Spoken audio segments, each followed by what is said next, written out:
ഇറങ്ങി എന്നിൽ വാ, ഇറങ്ങി എന്നിൽ വാ, മഴ പോലെ പെയ്തിറങ്ങി വാ, മഴ പോലെ പെയ്തിറങ്ങി വാ. സ്വർഗീയത്തിയെ ഇറങ്ങി എന്നിൽ വാ, ഇറങ്ങി എന്നിൽ വാ, മഴ പോലെ പെയ്തിറങ്ങി വാ, മഴ പോലെ പെയ്തിറങ്ങി വാ. ആത്മനദിയായൊഴുകി എന്നിരുന്നു വാ, ആത്മശക്തിയായൊഴുകി എന്നിരുന്നു വാ, ആത്മനദിയായൊഴുകി എന്നിരുന്നു വാ, ആത്മശക്തിയായൊഴുകി എന്നിരുന്നു വാ. മഴ പോലെ പെയ്തിറങ്ങി വാ, മഴ പോലെ പെയ്തിറങ്ങി വാ, മഴ പോലെ പെയ്തിറങ്ങി വാ, മഴ പോലെ പെയ്തിറങ്ങി വാ. സ്തുതിക്കട്ടെ. ഹല്ലേലൂയ, ഹല്ലേലൂയ. പരിശുദ്ധ പരമദിവ്യകാരുണ്യത്തിന് ആരാധനയും സ്തുതിയും പുകഴ്ചയും ഉണ്ടായിരിക്കട്ടെ. പെട്ടെന്ന് ഫയറാകുന്ന ഉടമ്പടിയുടെ അടിസ്ഥാനപരമായ ഒരു ബിഹേവിയറുണ്ട്.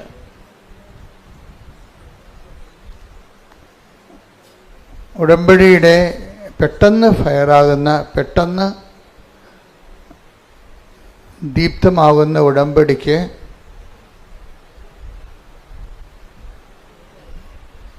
അതിൻ്റെ ആധാരത്തിൽ ഒരു ബേസിക് ആയിട്ടുള്ള ബിഹേവിയറുണ്ട്.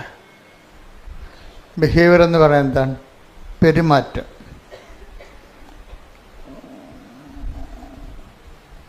നിങ്ങൾക്ക് ഉടമ്പടി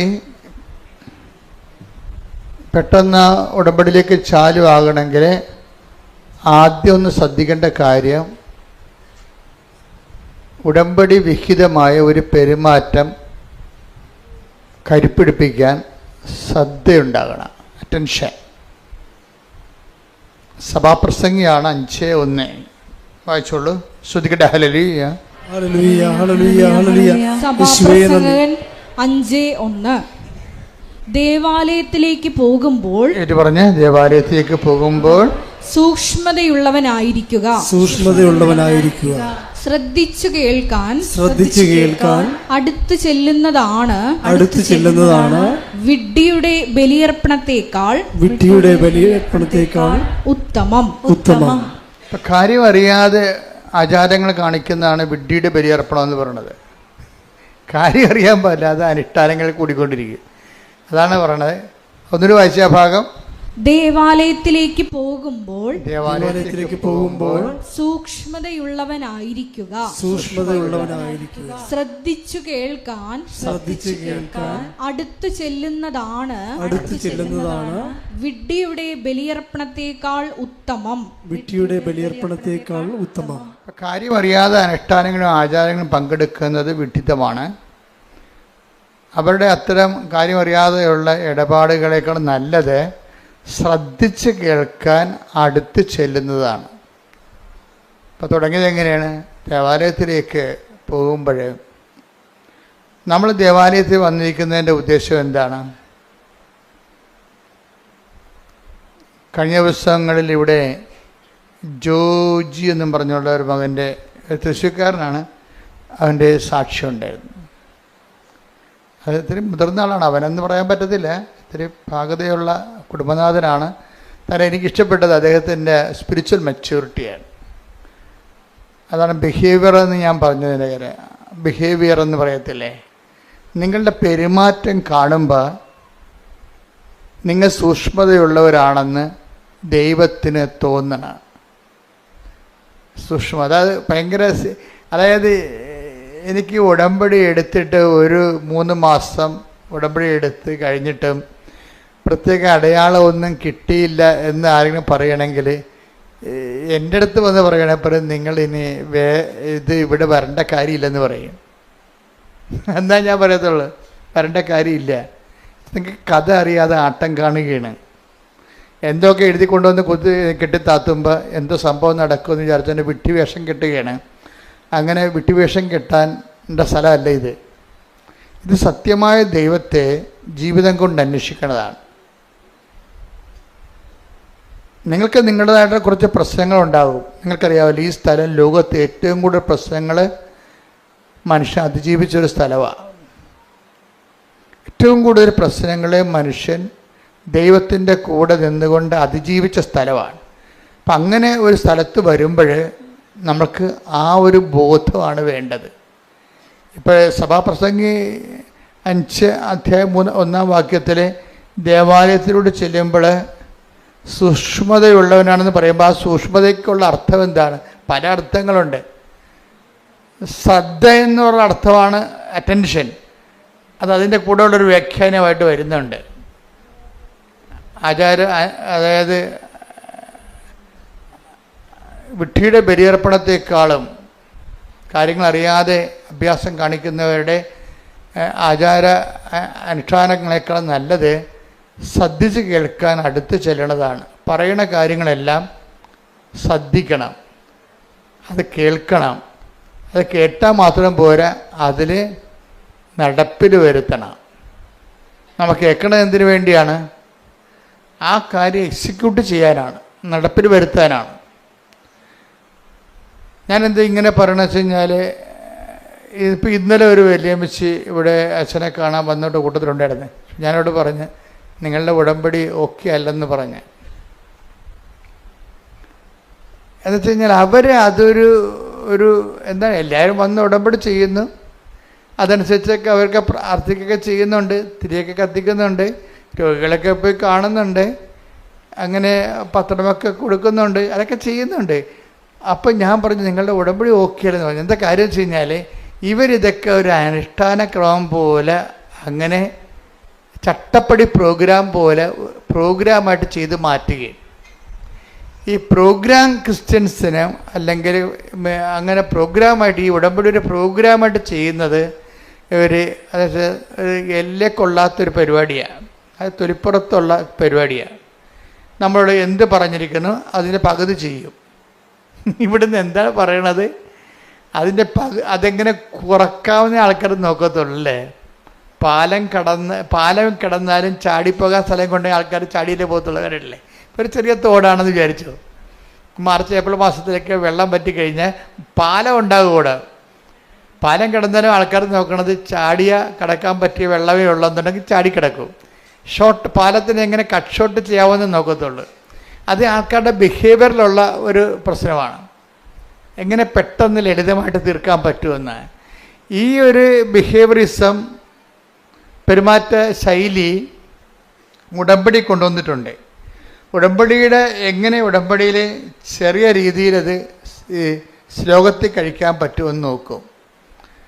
കഴിക്കാൻ പറ്റത്തില്ലെന്നല്ല പ്രശ്നം. ഉടമ്പടി വർക്കൗട്ട് ആകണമെന്നുണ്ടെങ്കിൽ ദൈവത്തിന് തോന്നണം നിങ്ങൾ വിഷയത്തെക്കാളുപരി നിങ്ങളുടെ സബ്ജക്റ്റ് വൈസായിട്ടുള്ള നിങ്ങളുടെ വിഷയത്തെക്കാളുപരി ദൈവത്തെ സ്നേഹിക്കുന്നുവെന്ന് ദൈവത്തിന് തോന്നണം. അതുകൊണ്ട് ഞാൻ എപ്പോഴും നിങ്ങളോട് പറയും, പുതിയ ഓഡിയൻസിനെ എപ്പോഴും കേൾക്കുന്നതുകൊണ്ടാണ് ഞാൻ ചില കാര്യങ്ങളൊക്കെ വീണ്ടും ആവർത്തിക്കുന്നത്. എങ്കിലും നിങ്ങൾക്ക് ഒത്തിരി നഷ്ടങ്ങളുണ്ടെന്നാണ് ഞാൻ കരുതുന്നത്. കാര്യം ഉടമ്പടി അടിസ്ഥാന പ്രമാണങ്ങൾ കേൾക്കണമെന്നുണ്ടെങ്കിൽ ആദ്യകാല ധ്യാനങ്ങൾ കൂടണം. ഇപ്പം അടിസ്ഥാന പ്രമാണമൊന്നും പറയണില്ലല്ലോ.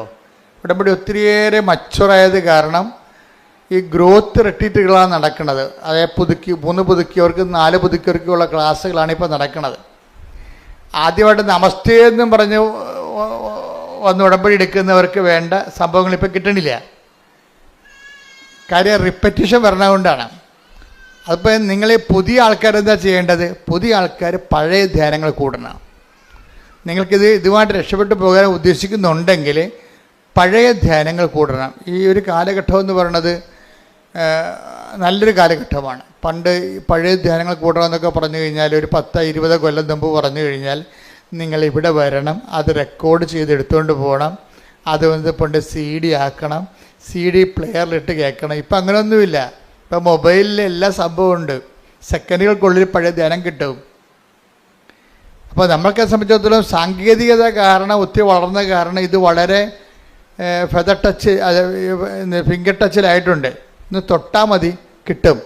പക്ഷെ തൊടാനുള്ള ഒരു നമ്മുടെ ഭാഗത്തു നിന്നുള്ള ഇൻവെസ്റ്റ്മെൻ്റ് ഉണ്ട്. ഇതൊരു ഇൻവെസ്റ്റ്മെൻറ്റ് ഒരു സീരിയസ് ആയിട്ടുള്ള പ്രശ്നമാണ്. ചില ആൾക്കാർക്ക് രാവിലെ ഉടമ്പടി എന്ന് പറയുമ്പോൾ ചിലപ്പോൾ രാവിലെ ഒരു പ്രാർത്ഥന പ്രാർത്ഥിച്ചാൽ പിന്നെ ഉടമ്പടി മറന്നു പോകും. മറവി ക്രിസ്ത്യാനി ഭയങ്കരമാണ്, മറവി മനുഷ്യർ ഭയങ്കരമാണ്. രാവിലെ ഒരു പ്രാർത്ഥന പ്രാർത്ഥിക്കും, പറ്റുമെങ്കിൽ അച്ഛൻ്റെ ആ ഡെയിലി ബ്രെഡെന്ന് കൂടും. പിന്നെ ആ ദിവസം ചിലപ്പോൾ ഒന്നും ചെയ്യത്തില്ല. എന്ന് വെച്ച് കഴിഞ്ഞാൽ പിന്നെ ചിലർ വൈകുന്നേരത്തെ സന്ധ്യാപ്രാർത്ഥനയും ഉടമ്പടി പ്രാർത്ഥനയും ചെല്ലും. ഇതിൻ്റെ ഇടയ്ക്ക് ബാക്കി ഈ ഉടമ്പടി ഒരു ജീവിത രീതി ആയത് കാരണം ഈ പകലാണിത് ഉടമ്പടി മുഴുവനും ഉടമ്പടി ഒരു ജീവിതമാണ്. അപ്പം നമ്മുടെ റിസ്ക് എന്ന് പറയുന്നത് ദൈവത്തെ ബോധ്യപ്പെടുത്തണം. എന്താണ്? എൻ്റെ മക്കൾ കേൾക്കുന്നുണ്ട്, അച്ഛൻ പറഞ്ഞു സീരിയസ് ആയിട്ടുള്ള കാര്യമാണ് ഞാൻ പറയണത്. നിങ്ങൾ ഒത്തിരി കാര്യം എഴുതിയിടണമല്ല പ്രശ്നം, എഴുതിയിടേണ്ട ഇരട്ടി നടക്കും. പക്ഷേ നിങ്ങൾ ആ ഉടമ്പടിയുടെ കാര്യത്തിൽ എനിക്ക് മനസ്സിലായത് ഇതിൻ്റെ ഏറ്റവും വലിയ റിസ്ക് എന്താണെന്നറിയാവോ? ഉടമ്പടിയുടെ റിസ്ക് എന്ന് പറഞ്ഞാൽ എന്താണ്? ഏറ്റവും സീരിയസ് ആയിട്ടുള്ള പ്രശ്നം ഉടമ്പടിയിലാണ്. ഒന്ന്, നമ്മൾ ഉടമ്പടിയിലാണെന്ന് നമ്മളെ തന്നെ ആദ്യം ഒന്ന് ബോധ്യപ്പെടുത്തിയെടുക്കണം. അത് വലിയ പാടാണ്. രണ്ടാമത്, ഉടമ്പടിയിലാണെന്നുള്ള ദൈവത്തെ ബോധ്യപ്പെടുത്തിയെടുക്കണം. അത് കുറച്ചുകൂടി എളുപ്പമാണ്. അച്ഛൻ പറഞ്ഞ മനസ്സിലായില്ലേ? ഒന്നാമത്തെ എന്താണ്? നമ്മൾ ഉടമ്പടിയിലാണെന്ന് നമ്മളെ ബോധ്യപ്പെടുത്തിയെടുക്കണം. അത് പാടാണ് ശരിക്കും. കാര്യം നമ്മൾ പ്രത്യക്ഷ പ്രാർത്ഥന രാവിലെയുള്ള കഴിഞ്ഞാൽ പിന്നീട് നമ്മൾ പല രീതിയിൽ കെയർലെസ് ആയിട്ടൊക്കെ മൂവ് ചെയ്യുകയും അതിന് നമ്മൾ പലതരത്തിലുള്ള സ്വഭാവമുള്ള ആൾക്കാരുമായിട്ടല്ല ഇൻട്രാക്ട് ചെയ്യണത്. അപ്പം ചിലപ്പോൾ അവൻ തന്തയ്ക്ക് വിളിക്കുമ്പോൾ നമുക്ക് അവൻ്റെ തള്ളക്ക് വിളിക്കാൻ തോന്നും. അതൊക്കെ ഉള്ളത് ഇതിൻ്റെ അകത്ത് ഉള്ളൂ ഒരു. അപ്പോൾ ഇയൊക്കെ കോൺഷ്യസ് അല്ലേ, അയാൾ ഉടമ്പടിയിലാണെന്നുള്ളവൻ ഇത് ബോധമല്ല. മനസ്സിലായില്ലേ? അതാണ് എൻ്റെ വിഷയം. പണ്ട് ഇപ്പം നമ്മൾ കള്ളത്തരം പറഞ്ഞ് ജയിക്കുമായിരുന്നു ചിലയിടത്തൊക്കെ. അപ്പം ലേഡീസിന് ഭയങ്കര അപകടമാണ്.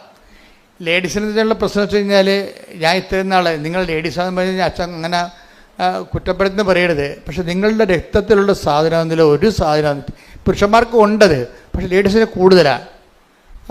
നിങ്ങൾ നിങ്ങളുടെ ഭാഗം കറക്റ്റാണെന്ന് പറയാൻ വേണ്ടി കള്ളത്തരങ്ങൾ പറയുന്നയാൾ, എന്നിട്ട് നിങ്ങൾ പറഞ്ഞ് ജയിക്കാൻ വേണ്ടി തരികിട കാര്യങ്ങൾ പറയും. അപ്പം നിങ്ങൾ ഉടമ്പടി ബ്രേക്കായില്ലേ? അപ്പം തന്നെ നിങ്ങൾ പറയുന്ന കാര്യങ്ങൾ, ഇപ്പം നിങ്ങൾ നാത്തുനുമായിട്ട് ഒരു വഴക്ക് ഒരു സംസാരം ഉണ്ടായി, ഇത് നിങ്ങൾ സ്റ്റാൻഡ് എടുത്ത് അപ്പം മറ്റുള്ളവർ കൂടെ നിൽപ്പുണ്ടെങ്കിൽ ആ നിങ്ങളുടെ സ്റ്റാൻഡ് പൊട്ടയാണെന്ന് കാണുകയാണെങ്കിൽ അവർ നിങ്ങൾക്ക് ഷെയിമായത് കാരണം നിങ്ങൾ കള്ളത്തരങ്ങൾ പറയും. കള്ളത്തരങ്ങൾ പറഞ്ഞ് പൊലിപ്പിച്ച് പറയും, പെരുപ്പിച്ച് പറയും, സത്യവിരുദ്ധമാക്കും. കാര്യം ഒരു വിഷയത്തിൻ്റെ സത്യമുണ്ട്, പിന്നെ ആ സത്യത്തിൻ്റെ പൊലിവ് രൂപങ്ങളുണ്ട്, സത്യത്തിൻ്റെ പൊലിപ്പിച്ച രൂപങ്ങൾ എന്ന് വെച്ച് കഴിഞ്ഞാൽ അതിങ്ങനെ വെച്ച് കെട്ടി പറയും. ഏച്ച് കെട്ടിക്കഴിഞ്ഞാൽ മുഴച്ചിരിക്കും. അപ്പോൾ എപ്പോഴും ഇതിൻ്റെ അകത്ത് വരുന്ന വിഷയം സത്യത്തിൻ്റെ പൊലിവ് രൂപങ്ങൾ, അത് നുണയാണ് ശരിക്കും പറഞ്ഞാൽ.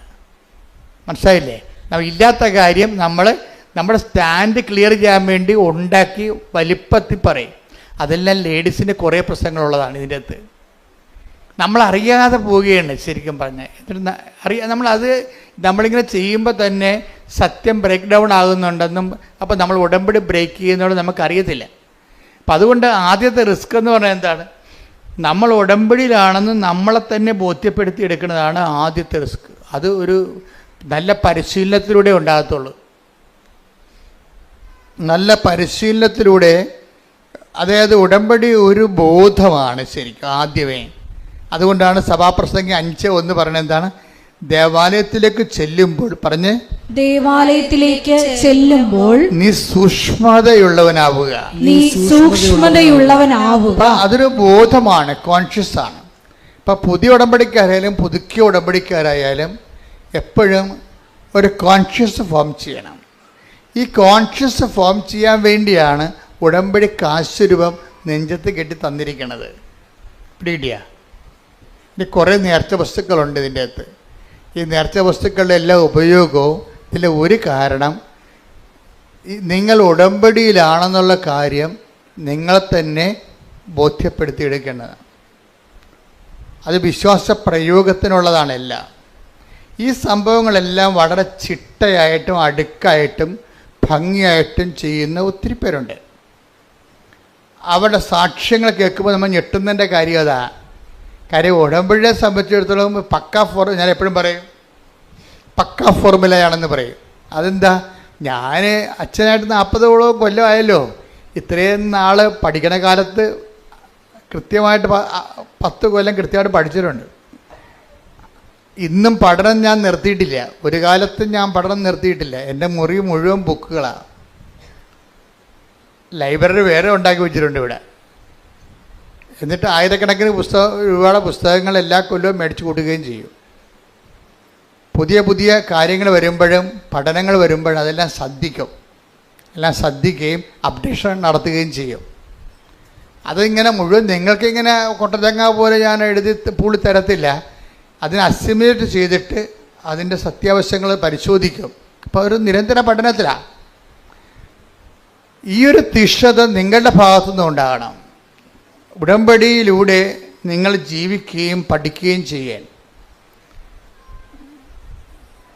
നിങ്ങളെ പലരും എടുക്കുന്നത് ഡിസ്പോസിബിൾ ഉടമ്പടിയാണ് എടുക്കുന്നത്.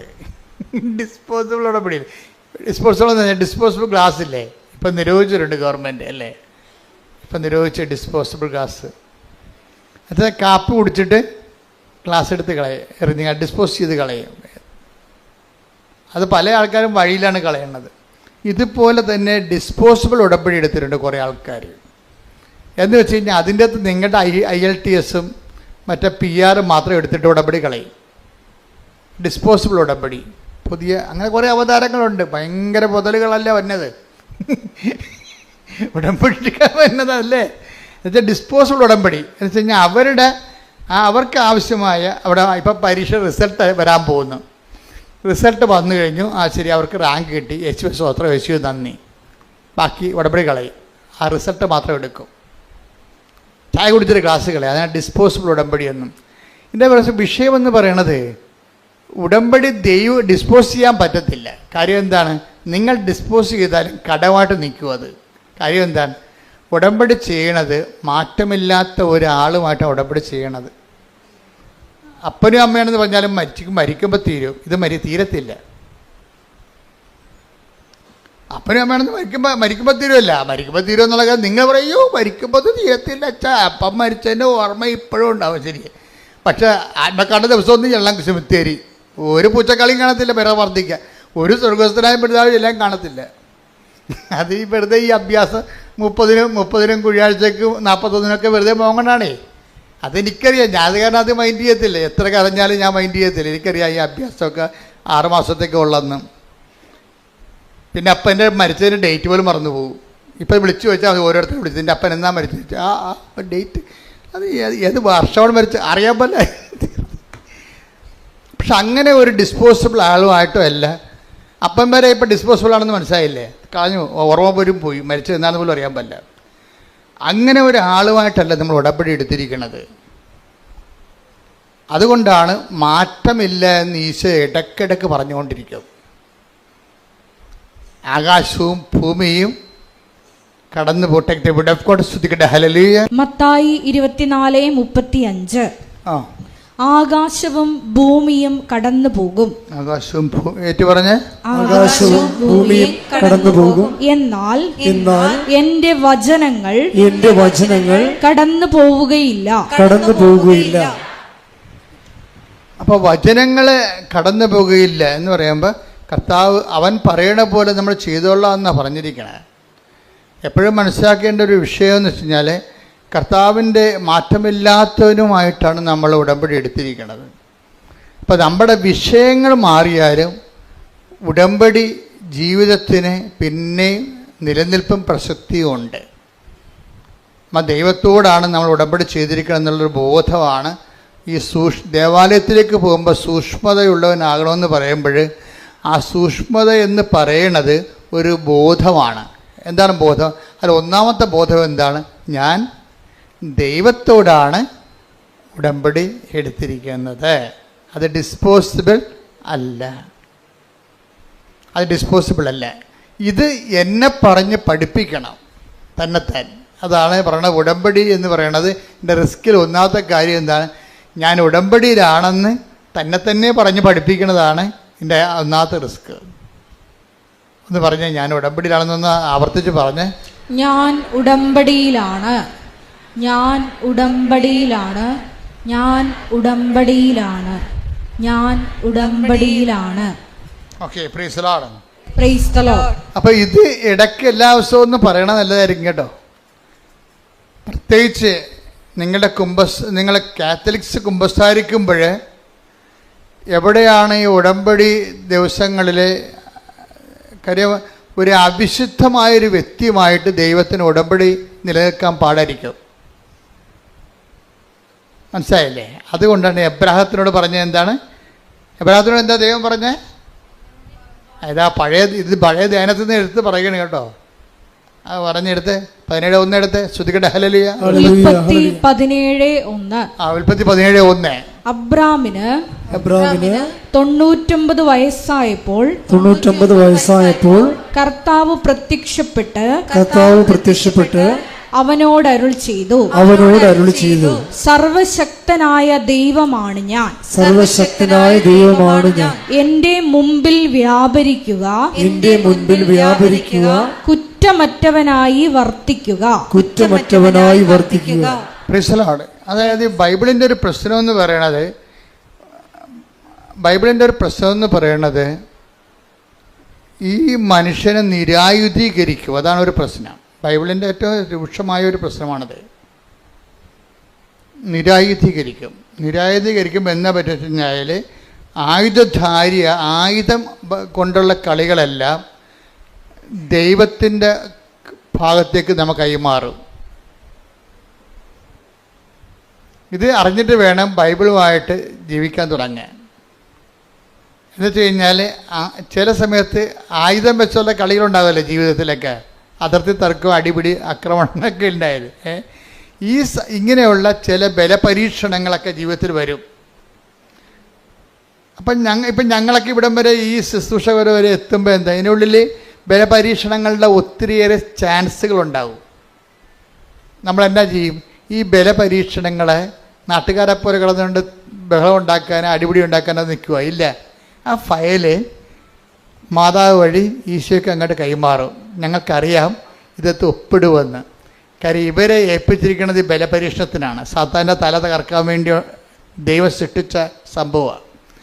പക്ഷേ എന്താ പ്രശ്നം? നിങ്ങൾക്ക് അമ്മാത്തു നിന്ന് ഇറങ്ങുകയും ചെയ്ത് ഭാര്യത്ത് എത്തിയില്ലെന്നുള്ള അവസ്ഥയാണ് പലരുടേത്. അതിപ്പോൾ ഒരു പഴഞ്ചൊല്ലാണ്. അമ്മയുടെ വീട്ടിൽ നിന്ന് പഠിക്കുകയായിരുന്നു, അവിടെ നിന്ന് ഇറങ്ങി ഭാര്യത്ത് അപ്പൻ്റെ വീട്ടിൽ എത്തിയില്ല, നടക്കു നിൽക്കുക. ലോകത്തു നിന്നൊക്കെ പോന്ന്, പക്ഷെ ദൈവത്തിൻ്റെ അടുത്ത് എത്തിയില്ല. ഇവിടെ ചില ആൾക്കാരുടെ പ്രശ്നം അതാണ്. ലോകത്തുനിന്ന് പോന്ന്. ഇതിനകത്ത് വരുന്ന വിഷയം എന്ന് പറയണത് ഇങ്ങനെ നടുക്കം നിർത്തി അവിടെ ദൈവവും ഇല്ല പിശാചും ഇല്ലാത്തൊരവസ്ഥ വരും. അങ്ങനെ നമുക്ക് ഉടമ്പടി മുന്നോട്ട് പോകാൻ പറ്റത്തില്ല.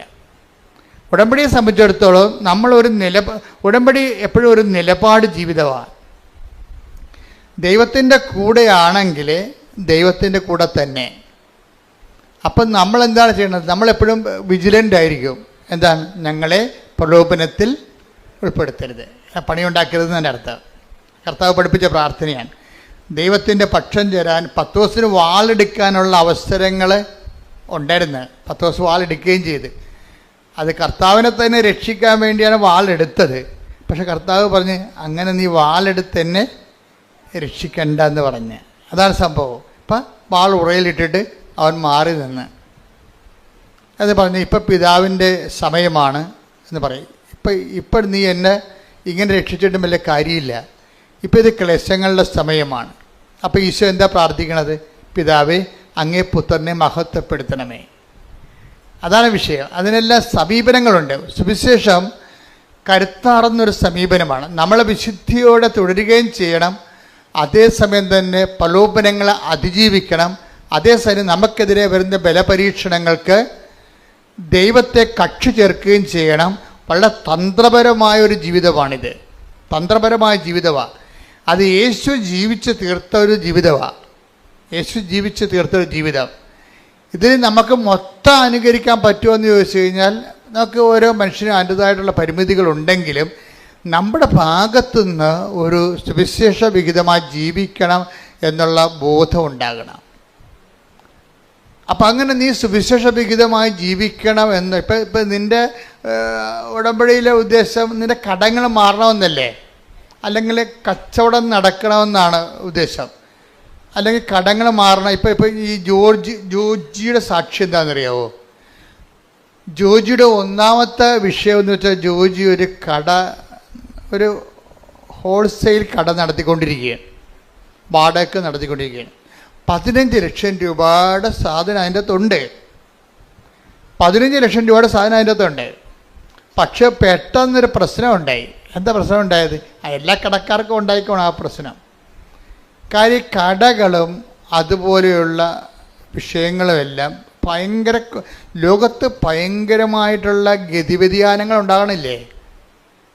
ഇപ്പം മലേഷ്യൻ റബ്ബർ ഇവിടെ ഇറക്കുമതി ചെയ്യാൻ ഗവൺമെൻറ് ഒപ്പിട്ട് കൊടുത്ത്. അപ്പോൾ എന്ത് പറ്റി? നാട്ടിലെ റബ്ബറൊക്കെ ഇരിപ്പായി പോയില്ലേ? വില കുറഞ്ഞു. അതല്ലേ പ്രശ്നം. ഇപ്പം റബ്ബർ കർഷകൻ എന്ത് ചെയ്യാണ്? വെട്ടുകാരുടെ വില കൂടിയപ്പോൾ എന്നാ പറ്റി? ഉടയക്കാരൻ തന്നെ വെട്ടാൻ തുടങ്ങും. വെളുപ്പിന് എഴുന്നേറ്റ് 3 മണിക്ക് പോയി. അല്ലെങ്കിൽ ഒന്നും മുതലാകണില്ലേ? 80 ഷീറ്റിൻ്റെ റബ്ബർ മരങ്ങളുണ്ട്. പക്ഷേ വേറെ ആരെക്കൊണ്ട് വെട്ടിച്ച് കഴിഞ്ഞാൽ ഇതിൽ കിട്ടുന്ന മീതിയും കൊണ്ട് അവൻ പോവും. അപ്പോൾ എന്ത് ചെയ്യും? ഉടയക്കാരൻ തന്നെ വെട്ടാൻ തുടങ്ങും. അപ്പോൾ ഇങ്ങനെ ഓരോരോ സമയത്തും നമുക്ക് നമ്മളുടെ തൊഴിലിനും വരുമാനത്തിനുമൊക്കെ പുതിയ വെല്ലുവിളികളുണ്ടാവും. ആ വെല്ലുവിളികളിലെല്ലാം ഉടമ്പടിയിൽ അതിൻ്റെ പ്രൊവിഷൻസ് ഉണ്ട്. എന്താ കാര്യം? ചില വെല്ലുവിളികൾ നമ്മുടെ നിലവിലുള്ള പവർ കൊണ്ട് കൈകാര്യം ചെയ്യാൻ പറ്റാതെ വരും. അത് ഇപ്പോഴല്ല, പണ്ട് മുതലേ ദൈവത്തിന് അറിയാവുന്ന ഒരു ദൈവം അറിഞ്ഞിട്ട് അതിന് സമാധാനം കണ്ടുപിടിച്ചിട്ടുണ്ട്. ചില വെല്ലുവിളികൾ നമ്മളുടെ പവർ കൊണ്ട് തന്നെ നമ്മൾക്ക് അതിനെ പ്രതിരോധിക്കാൻ പറ്റാതെ വരും. അതിനാണ് പറയണത് എന്താണ്? മെരിറ്റ്, നമ്മുടെ മെരിറ്റ്. ചില വെല്ലുവിളികൾ നമ്മുടെ മെരിറ്റ് കൊണ്ട് ചെയ്യാൻ പറ്റാതെ വരും. അതുകൊണ്ടാണ് ബൈബിൾ പുതിയ ഫോർമുല വെച്ചിരിക്കുന്നത്. എന്താണ്? Not by merit but by grace. അതാണ് നമ്മൾ എഫേസ്യസ് 2:8 അതാണ് ഉടമ്പടിയുടെ അടിസ്ഥാന പ്രമാണം. Not by merit but by grace. പിന്നെ എന്താണ് പറയുന്നത്? അത് എഫേസ്യസ് 2:8. പിന്നെ നമ്മൾ എന്താ പറയണത്? സക്കറിയ, ഇതിപ്പോൾ ആദ്യകാല ധ്യാനം നോക്കിയാൽ മതി. സക്കറിയ 4:6 എന്താ പറയണത്? സൈന്യത്താലെയല്ല, ശക്തിയാലെയല്ല, കർത്താവിൻ്റെ ആത്മാവിനാൽ. അപ്പം ജീവിതത്തിനെതിരെ വരുന്ന ചില വെല്ലുവിളികൾ നമ്മുടെ ശക്തിയും സൈന്യവും കൊണ്ട്, ആളുകൊണ്ടോ അർത്ഥം കൊണ്ടോ നേരിടാൻ പറ്റത്തില്ല. ഞാൻ ചില സമയത്തൊക്കെ നോക്കുമ്പോഴേ ഈ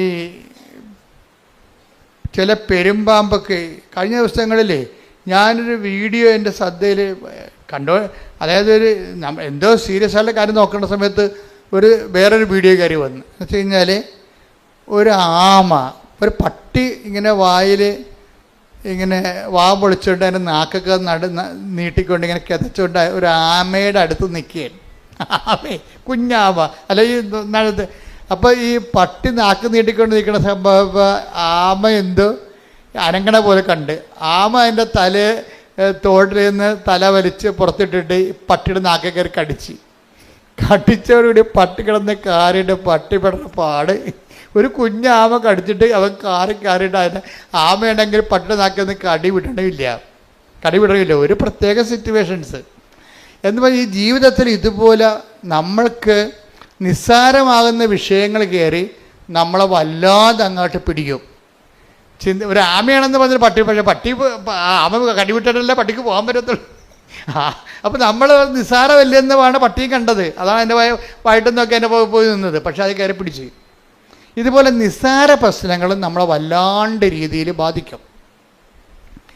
ഇങ്ങനെ നിസ്സാര പ്രശ്നങ്ങൾ വല്ലാതിൻ്റെ ബാധിക്കുമ്പോൾ തന്നെയാണ് നമ്മളെന്ത് ചെയ്യും? ഇങ്ങനെയുള്ള അലപരാധി തരങ്ങളൊക്കെ ജീവിതത്തിൽ നിന്ന് ഒഴിവാക്കാൻ വേണ്ടിയാണ് പ്രൊട്ടക്ഷന് വേണ്ടി നമ്മൾ ഉടമ്പടിയിൽ ഒരു പ്രൊവിഷൻ ഉണ്ട്. സംരക്ഷണം എന്ന് വെച്ച് കഴിഞ്ഞാൽ നമ്മൾ ഈ വഴിയിലൊരു അപകടമാണെന്ന് കണ്ട കർത്താവ് നമ്മളെ അതവിടെ ചെന്ന് ചാടാതിരിക്കാൻ വേണ്ടി വേറെ വഴിയിലൂടെ കൊണ്ടുപോകും. ഇപ്പോൾ വേറെ വഴി ഉണ്ടാകുമോ? ശരിക്കും പറഞ്ഞാൽ പ്രാർത്ഥിക്കാത്തത് കൊണ്ടാണ് നമ്മൾ ഈ വഴി ചെന്ന് ചാടണത്. എല്ലാത്തിനും സേഫായിട്ടുള്ള വഴികളുണ്ടാവും. നമ്മൾക്ക് സേഫ് തോന്നാത്തതിൻ്റെ കാരണം നമ്മുടെ പ്രാർത്ഥനാ ജീവിതത്തിൽ പുലിവാലുള്ളത് കൊണ്ടും പെരുമാറ്റത്തിൽ കുഴപ്പങ്ങളുള്ളത് കൊണ്ടുമാണ്. ഇപ്പോൾ ഉദാഹരണത്തിന് ഞാനൊരു കഥ ഇപ്പം സമരക്കാരൻ്റെ കഥ പറയാം. സമരക്കാരൻ്റെ കഥ എന്താ? സമരക്കാരൻ്റെ കഥയല്ല, അത് നിങ്ങൾക്കറിയാം. അതല്ല, സമറിയായിലൂടെ ഈശോ ജെറുസലേമിലേക്ക് പോകാൻ വേണ്ടി 2 അപ്പോസ്തലന്മാരെ പറഞ്ഞു വിടും, യാക്കോബ് യോഹന്നാന്. അണ്ണന്മാർ നേരെ സമറിയായിൽ ചെല്ലും. അപ്പോൾ അവർ ചോദിക്കും എവിടെ പോകണമെന്ന് ചോദിക്കും. ജെറുസലേമിൽ പോകണമെന്ന് പറയും. അപ്പോൾ അവർ പറയും നിൻ്റെ കൈകാര്യം ഞങ്ങൾ വെട്ടുമെന്ന് പറയും. കാര്യം എന്താണ്? ഞങ്ങൾ സമരക്കാരാണ്, നിങ്ങൾ ജാരസന്തതികൾ എന്നാണ് ഞങ്ങളെ വിളിക്കണത്. ഞങ്ങളെ നിങ്ങൾ ജെറുസലേം ദേവാലയത്തിൽ നിങ്ങൾ കയറ്റത്തില്ല, അതുകൊണ്ട് നിങ്ങളിവിടെ കൂടി ജെറുസലേം ദേവാലയത്തിൽ പോകാൻ അനുവദിക്കത്തില്ലെന്ന് പറയും. ഇവർ ക്ഷുഭിതരായി പ്രശ്നമായി യേശുവിൻ്റെ അടുത്ത് വരും. കംപ്ലൈൻറ്റ് പറയുമ്പോൾ കർത്താവ് പറയുന്നത് എന്തിനാണ്? നിങ്ങളെന്തിനാ ആ വഴിക്ക് പോയത്? വേറെ വഴി ഉണ്ടായിരുന്നില്ല എന്ന് പറയും. അത് മറ്റൊരു വഴിക്ക് പോയെന്ന്. അതാണ് take the word of God. സ്തുതിക്കട്ടെ, ഹല്ലേലൂയ. ലൂക്ക 9:56. ലൂക്ക 9:56. അവർ മറ്റൊരു ഗ്രാമത്തിലേക്ക് പോയി. മറ്റൊരു ഗ്രാമത്തിലേക്ക്. അപ്പം നിങ്ങൾക്ക് പോയാൽ മതിയല്ല, അതിന് പ്രൊവിഷൻ ഉണ്ടാകും. അപ്പോൾ ഈ വഴി അല്ലാതെ വേറെ വഴിയുണ്ട്. ഇവർക്ക് എന്താ പ്രശ്നം? ഇവർ കണ്ടത്തടിക്കും മുണ്ടത്തടിയെന്ന് പറഞ്ഞ് നടക്കുന്ന പാർട്ടിയാണ്.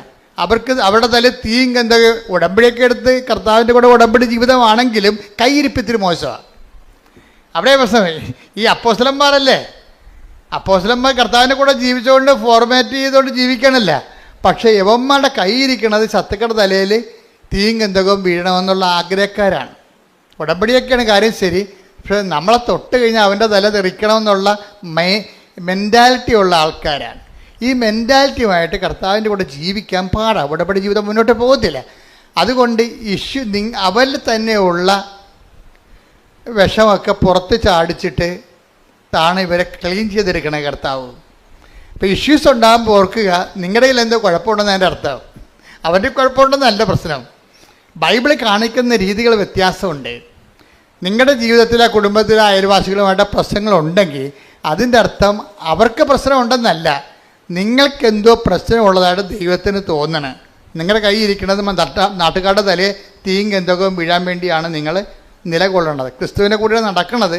പക്ഷെ അതിൻ്റെ അകത്ത് കഥയൊന്നുമില്ല, ഉടമ്പടി എടുത്തിട്ടുണ്ട്, പക്ഷെ നാട്ടുകാരുടെ തല പോകണമെന്നാണ് നിങ്ങൾ ഉദ്ദേശിക്കുന്നത്. അങ്ങനെയുള്ള കോമ്പറ്റീഷൻ അല്ലാത്ത അലവലായ തരങ്ങളൊക്കെ കയ്യിലുള്ളത് കാരണം ഇതിനെ ഒന്ന് കറകളഞ്ഞെടുക്കാൻ വേണ്ടി ഇടയ്ക്ക് ഉടമ്പടിക്കാലത്ത് ഇഷ്യൂസ് ഉണ്ടാകും. ഇപ്പം നിങ്ങൾ ഓർക്കും ഉടമ്പടി എടുക്കുമ്പോൾ ചില ആൾക്കാർ പറയില്ലേ, എൻ്റെ ഉടമ്പടി ഒന്ന് കയറട്ടെ, നമുക്കൊരു പണി കൊടുക്കാമെന്ന് പറയും. അപ്പോൾ 90 ദിവസം കഴിയട്ടെന്നൊക്കെ പറയത്തില്ലേ, 90 ദിവസം കഴിയട്ടെന്ന്.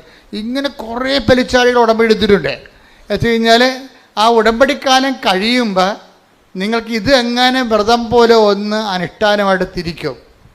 ഇതിങ്ങനെ ഈ ഉടമ്പടിക്കാലം ഒന്ന് അനുഷ്ഠാനം പോലെ വെള്ളമടിക്കാതെയും നാട്ടുകാരുടെ മേക്കെട്ട് കയറാതെയൊക്കെ മര്യാദയൊക്കെ ഇങ്ങനെ നല്ല പിള്ള ചമഞ്ഞ് ജീവിക്കും. എന്നിട്ട് ഇവരുടെ ഉള്ളിലെന്താണ് കൂട്ടിക്കൂട്ടി വെക്കും പക. എന്നിട്ട് ഉടമ്പടി കഴിയുമ്പോൾ എല്ലാത്തിനും കൂടി ഒറ്റത്തവണ തീർപ്പാക്കും. ഒറ്റത്തവണ തീർപ്പാക്കും. അപ്പം അങ്ങനെ വരുമ്പോഴുണ്ടാകുന്ന പ്രശ്നം എന്ന് വെച്ചാൽ നമ്മൾ ദൈവത്തെ പരീക്ഷിക്കേണ്ട തുല്യമാണ്. അതുകൊണ്ട് ഇങ്ങനെയുള്ള സ്വഭാവം ഉടമ്പടിക്ക് പറ്റാത്ത പേഴ്സണാലിറ്റി ആണെങ്കിൽ ഇടയ്ക്കിടയ്ക്ക് പ്രശ്നങ്ങൾ ഉണ്ടായിക്കൊണ്ടിരിക്കും. ഇപ്പോൾ ഉടമ്പടി എടുക്കുമ്പോൾ പ്രവടാന്ന് പ്രശ്നങ്ങൾ കൂടുകയാണെങ്കിൽ നിങ്ങൾ ഓർക്കണം, ദൈവതിരുസന്നിധി നിങ്ങൾ ഉടമ്പടിക്ക് കൊള്ളാത്ത പേഴ്സണാലിറ്റി ആണെന്ന്. ദൈവം നിങ്ങളെ പരുവപ്പെടുത്താൻ ഉദ്ദേശിക്കുന്നു. You got the point. മനസ്സിലായില്ലേ? നിങ്ങൾ ഉടമ്പടി എടുത്തതിന് ശേഷം അടിക്കടി പ്രശ്നങ്ങൾ ഉണ്ടാവും. അതിന് മുമ്പ് അതിൻ്റെ അർത്ഥം എന്താണ്? ദൈവം നിങ്ങളെ നോട്ടം വെച്ചിരിക്കുന്നു. എന്താ കാര്യം? നിങ്ങളെ ഉടമ്പടിക്ക് പറ്റാത്ത ഉരുപ്പടിയാണ്. നിങ്ങളെ മുന്നോട്ട് കൊണ്ടുപോകണമെന്നുണ്ടെങ്കിൽ കുറച്ച് പ്രശ്നങ്ങൾ ഉണ്ടാക്കിയിട്ട് നിങ്ങളെ പരുവപ്പെടുത്തി ചിലയിടത്തൊക്കെ തോറ്റു കൊടുക്കേണ്ടി വരും, ചിലയിടത്ത് കർത്താവിനെ പ്രതി ക്ഷമിച്ചു കൊടുക്കേണ്ടി വരും, ചിലയിടത്ത് ശാന്തതയാകേണ്ടി വരും. അതുകൊണ്ടാണ് പറയണത്. ആ വായിച്ച സുഷ്മത ദേവാലയത്തിലേക്ക് പോകും, വിട്ടിയുടെ അതൊന്ന് വായിച്ച്, സഭാപ്രസംഗി 5:1 വായിച്ച്. ദേവാലയത്തിലേക്ക് പോകുമ്പോൾ പറഞ്ഞ ദേവാലയത്തിലേക്ക് പോകുമ്പോൾ സൂക്ഷ്മതയുള്ളവനായിരിക്കുക, ശ്രദ്ധിച്ചു കേൾക്കാൻ അടുത്തു ചെല്ലുന്നതാണ് വിഡ്ഢിയുടെ ബലിയർപ്പണത്തെക്കാൾ ഉത്തമം. ബലിയർപ്പണം അത് ആചാരാനുഷ്ഠാനം, ഉടമ്പടിയുടെ ആചാരാനുഷ്ഠാനങ്ങളൊക്കെ നടത്തും. പക്ഷെ എന്താ പ്രശ്നം? അതേസമയം ശ്രദ്ധ ഉണ്ടാകത്തില്ല. ദൈവികമായ കാര്യങ്ങളിൽ തങ്ങൾ ഉടമ്പടിയിലാണെന്നുള്ളതിനെക്കുറിച്ച് ബോധം ഉണ്ടാകത്തില്ല. ആചാര അനുഷ്ഠാനങ്ങളൊക്കെ ഉടമ്പടി പ്രകാരമൊക്കെ ചെയ്തുകൊണ്ടിരിക്കും. ഓട്ടോമാറ്റിക്കായിട്ട് ചെയ്തുകൊണ്ടിരിക്കും. പക്ഷെ തങ്ങൾ ഉടമ്പടി ജീവിതത്തിലാണെന്നുള്ള ഉടമ്പടി ഒരു ജീവിതമാണെന്നോ ജീവിത രീതിയാണെന്നോ എന്നതിനെക്കുറിച്ച് ബോധമുണ്ടാകത്തില്ല. അങ്ങനെയുള്ള ആൾക്കാരാണ് ബൈബിള് വിഡ്ഢികളെന്ന് വിളിക്കണത്. അതാണ് വിഷയം. അപ്പം ആവശ്യമില്ലാത്ത നമ്മൾ വിഡ്ഢികളായിട്ട് കാര്യമില്ല. ഈ ഉടമ്പടി പക്കയായിട്ട് ദൈവത്തിൻ്റെ വചനം അനുസരിച്ച് അവൻ എന്ത് കാര്യം വന്നാലും അവൻ പറയണ പോലെ ചെയ്യണം. അല്ല പത്രം കൊടുക്കുന്ന കാര്യത്തിൽ മാത്രമല്ല, അനാഥാലയത്തിൽ പോയി രോഗികളെ കുളിപ്പിക്കുന്ന കാര്യത്തിൽ മാത്രമല്ല, ജീവിതത്തിൽ എന്ത് സംഭവിച്ചാലും ഈ സമയത്ത് എന്താണ് ചെയ്യേണ്ടതെന്നുള്ള വചനത്തിൽ അതിൻ്റെ അകത്ത് സ്റ്റാറ്റ്യൂട്ടറി ഇൻസ്ട്രക്ഷൻസ് ഉണ്ട്. ആ സമയത്ത് എന്താണ് ചെയ്യേണ്ടത്? ഇപ്പം നമ്മൾ നമ്മൾ കൈ പൊള്ളിപ്പോയി, ശരി, അപ്പം ബെർണോൾ തൂക്കണം, ക്ലിയർ അല്ലേ? അപ്പം എന്താ ചെയ്യേണ്ടത്? ഒരു ഇഷ്യൂ വന്നു കഴിഞ്ഞാൽ അതിനുള്ള പൊടിക്കൈ എന്താണെന്ന് ബൈബിളുണ്ട്. അതേ ചെയ്യാൻ പറ്റും, അതേ അപ്ലൈ ചെയ്യാൻ പറ്റത്തുള്ളൂ. അല്ലെന്നുണ്ടെങ്കിൽ നിങ്ങൾ ഉടമ്പടിക്ക് പുറത്തു പോകും. നിങ്ങൾ അവൻ പറയണ പോലെ ചെയ്തോളാമെന്ന് പറഞ്ഞാലല്ല ഉടമ്പടി എടുത്തിരിക്കണേ. അപ്പോൾ അവൻ പറയണ പോലെ ആ വിഷയത്തിന് ചെയ്തില്ല എന്നുണ്ടെങ്കിൽ ഉടമ്പടി ഓട്ടോമാറ്റിക് ബ്രേക്കിംഗ് സംഭവിക്കും. അപ്പോൾ ആരുടെ കുഴപ്പം കൊണ്ടാണ്? നമ്മൾ അതുപോലെ ചെയ്യാത്ത കൊണ്ട്. അപ്പോൾ പൂർണ്ണ ഉടമ്പടി ബ്രേക്കായി കഴിഞ്ഞാൽ കുഴപ്പം എന്താണ്? ഉടമ്പടി എടുത്തതിൻ്റെ മുഴുവൻ ഉത്തരവാദിത്വവും നമ്മുടെ പേരിലേക്ക് വരും. അതാണ് വിഷയം. ഉടമ്പടി എടുത്തിട്ട് ഉഴപ്പിയാൽ ഉടമ്പടി എടുത്തതിൻ്റെ മുഴുവൻ ഉത്തരവാദിത്വം പലിശ കണക്കിന് നമ്മുടെ പേരിലേക്ക് വരും. അപ്പോൾ ചില ആൾക്കാർ പറഞ്ഞു, അച്ഛാ ഞങ്ങൾ ഉടമ്പടി എടുക്കാൻ പേടിയായിരുന്നു അച്ഛാ, കാര്യം അത് തെറ്റിപ്പോയാൽ. പക്ഷേ എന്നാ പ്രശ്നം? ഇത് വെറുതെ ഉഴപ്പന്മാർക്ക് മാത്രമേ ഇത് പ്രശ്നമുള്ളൂ. അല്ലാത്തൊരു മര്യാദക്ക് ഉടമ്പടി സുന്ദരമായിട്ട് ജീവിച്ചിട്ട് ആയിരക്കണക്കിന് സാക്ഷ്യങ്ങളല്ല യൂട്യൂബിലുള്ളത്. അപ്പോൾ അത് എളുപ്പമുള്ള കാര്യമാണ്. ഞാൻ സംസാരിച്ചുകൊണ്ടിരിക്കുന്ന കാര്യം എല്ലായിടത്തും ജീവിതത്തിൽ ഉഴപ്പിയിട്ടുണ്ട്. ആ പാരമ്പര്യം അനുസരിച്ച് ഇവിടെ വന്ന് ഉഴപ്പും. അതാണ് പ്രശ്നം. നിങ്ങൾ ജീവിതം മൊത്തം ഉഴപ്പിയ പാർട്ടി ആയിരിക്കും. പക്ഷെ നിങ്ങൾ ഉടമ്പടി എടുക്കുമ്പോഴെങ്കിലും നിങ്ങളുടെ ആ സ്വഭാവം ഒന്ന് മാറ്റി വെക്കണം, നല്ലതായിരിക്കും. എന്തെടുത്താലും പകുതിയാക്കത്തില്ല. കുറേ പേരും തുടങ്ങി വെക്കും. ആദ്യം ചായക്ക തുടങ്ങും, അത് പകുതിയാക്കാതെ നാട്ടുകാരെ കാശ് കൊണ്ടുപോകും. പിന്നെ പശു വളർത്തൽ തുടങ്ങും, അത് പിന്നെ കുറച്ച് കഴിയുമ്പോൾ അത് ഒഴിവാക്കും. ഇങ്ങനെ കുറേ തുടങ്ങി പകുതിക്ക് ഇട്ട് വസ്തു വിറ്റുമാറ്റി തെണ്ടികളായ ആൾക്കാരും നാട്ടിലുണ്ട്. എന്താ കാര്യം? ഒന്നിനകത്ത് കോൺസെൻട്രേറ്റ് ചെയ്യത്തില്ല, ഒരു സാധനത്തിലും കോൺസെൻട്രേറ്റ് ചെയ്യത്തില്ല. വീട്ടിൽ കോഴിയും പശുവിനൊക്കെ വിട്ടിട്ടും പുള്ളി രാഷ്ട്രീയത്തിൻ്റെ മെമ്പറാകാൻ വേണ്ടി നടക്കും. പിന്നെ എങ്ങനെ ഇതൊക്കെ ജീവിക്കണത്? അങ്ങനെ ആൾക്കാരെ കണ്ടിട്ടില്ലേ നിങ്ങൾ? വീട്ടിൽ കുറേ കാര്യങ്ങൾ തുടങ്ങി വെക്കും, എന്നിട്ട് കുറച്ച് കഴിയുമ്പോൾ രാഷ്ട്രീയത്തെക്കാരെ ആരെങ്കിലും കാണുകയാണെങ്കിൽ പിന്നെ അതിൻ്റെ പുറകെ നടക്കും, വീട്ടിൽ നിൽക്കത്തുമില്ല. ഇതെന്നുവെച്ചാൽ ഈ ജീവികളൊക്കെ വളരണമെന്നുണ്ടെങ്കിൽ സമയാസമയങ്ങളിൽ മരുന്നും ഭക്ഷണമൊക്കെ കൊടുക്കാതെ വളരത്തില്ല. ശ്രദ്ധ, ഇതിനാണ് ശ്രദ്ധ എന്ന് പറയണത്. ഉടമ്പടി നിങ്ങൾ പോകണമെങ്കിൽ ഉടമ്പടിയുടെ ഒരു ശ്രദ്ധയുണ്ട്, ശ്രദ്ധയുള്ള ജീവിതമുണ്ട്. എനിക്ക് തോന്നുന്നത് ഒരു 70% പേർക്ക് ഈ ശ്രദ്ധയുണ്ട്. ഞാൻ ഈ 30% ടാർഗറ്റ് ചെയ്യണത്. കാര്യം എനിക്ക് നിങ്ങളുടെ സാക്ഷ്യം കൊണ്ട് മുതലാകണില്ല, അതുകൊണ്ടാണ്. കാര്യം ഉടമ്പടി ഒരു പെർഫെക്റ്റ് ഫോർമുലയാണ്. അത് ഒരുമാതിരിപ്പെട്ട ഏത് മന്ദബുദ്ധിയും അതൊന്ന് ആക്ടിവേറ്റ് ചെയ്താൽ നല്ല റിസൾട്ട് വരേണ്ടതാണ്. ചില ആൾക്കാർക്ക് 2 പ്രാവശ്യം പുതുക്കിയിട്ടും 0 റിസൾട്ടാണ്. 2 പ്രാവശ്യം പുതുക്കി, പക്ഷേ 0 റിസൾട്ടാണ്. എന്താ കാര്യം? ഞാൻ നേരത്തെ പറയാറുള്ള പോലെ വവ്വാല് കടിച്ച അത്തിക്കാ പോലെയാണ്, പകുതി കടിക്കും, എല്ലാ പഴത്തിനും കടിക്കും, ഒരെണ്ണം മുഴുവനായിട്ട് തിന്നത്തില്ല, മൊത്തം താഴെ കിടക്കണം കാണാം. എല്ലാ പഴൻ്റെയൊക്കെ സ്വഭാവമാണ്, കണ്ണും മൂക്കും കാണാൻ പറ്റാതെ കണ്ട പഴത്തെ എല്ലാം കയറി കടിക്കും, എന്നിട്ട് പഴു തിന്ന് കഴിയുമ്പോൾ അത് താഴെ പോകും. എന്ന് വെച്ചാൽ എല്ലാത്തിനെയും പകുതി ചെയ്യും. ഉടമ്പടിയുടെ എല്ലാത്തിൻ്റെയും പകുതി ചെയ്യും. ഒന്ന് പ്രാർത്ഥിച്ച്, കർത്താവ് ദൈവമേ, പൂർണ്ണമായ ദൈവസ്നേഹത്തോടെ പൂർണ്ണ ഉടമ്പടി ചെയ്ത് ഉടമ്പടി ദൈവ പൈതലിന്റെ പെരുമാറ്റ രീതിയോടെ സുവിശേഷ ജീവിതം നയിക്കാൻ ഞങ്ങളെ സഹായിക്കണമേ. ശ്രദ്ധിക്കട്ടെ. അതെന്താ പറഞ്ഞതെന്ന് വെച്ച് കഴിഞ്ഞാൽ ഇടയ്ക്കൊന്ന് ഇട്ട് കളയരുത്. അത് ഇതിൻ്റെ ഒരു പ്രോസസ്സിംഗ് എന്ന് പറയണത്, നിങ്ങളിപ്പോൾ ഞാൻ ജോജിയുടെ കഥ പറഞ്ഞില്ലേ, ജോജിയുടെ കുറേ സാക്ഷ്യങ്ങൾ, ഒറ്റ ശ്വാസത്തിൽ 4 നല്ല സാക്ഷ്യങ്ങളാണ് അത് പറയുന്നത്. അപ്പം അദ്ദേഹത്തിൻ്റെ വിഷയം വെച്ചാൽ മറ്റ് കോമ്പറ്റീഷൻസ് ഉണ്ടായി. അദ്ദേഹത്തിൻ്റെ ഒരു ഹോൾസെയിൽ ബിസിനസ്സറാണ്, ഡിസ്ട്രിബ്യൂട്ടറുമാണ്. അപ്പോൾ അതിന് കോമ്പറ്റീഷൻ ഉണ്ടായി. എപ്പോഴും പുതിയ പുതിയ കമ്പനികളൊക്കെ വരുമല്ലോ രംഗത്ത്. അവർ നല്ല ശരിക്കും ഓഫർ കൊടുക്കും. അപ്പോൾ ആൾക്കാരുടെ രീതി എന്താണ്?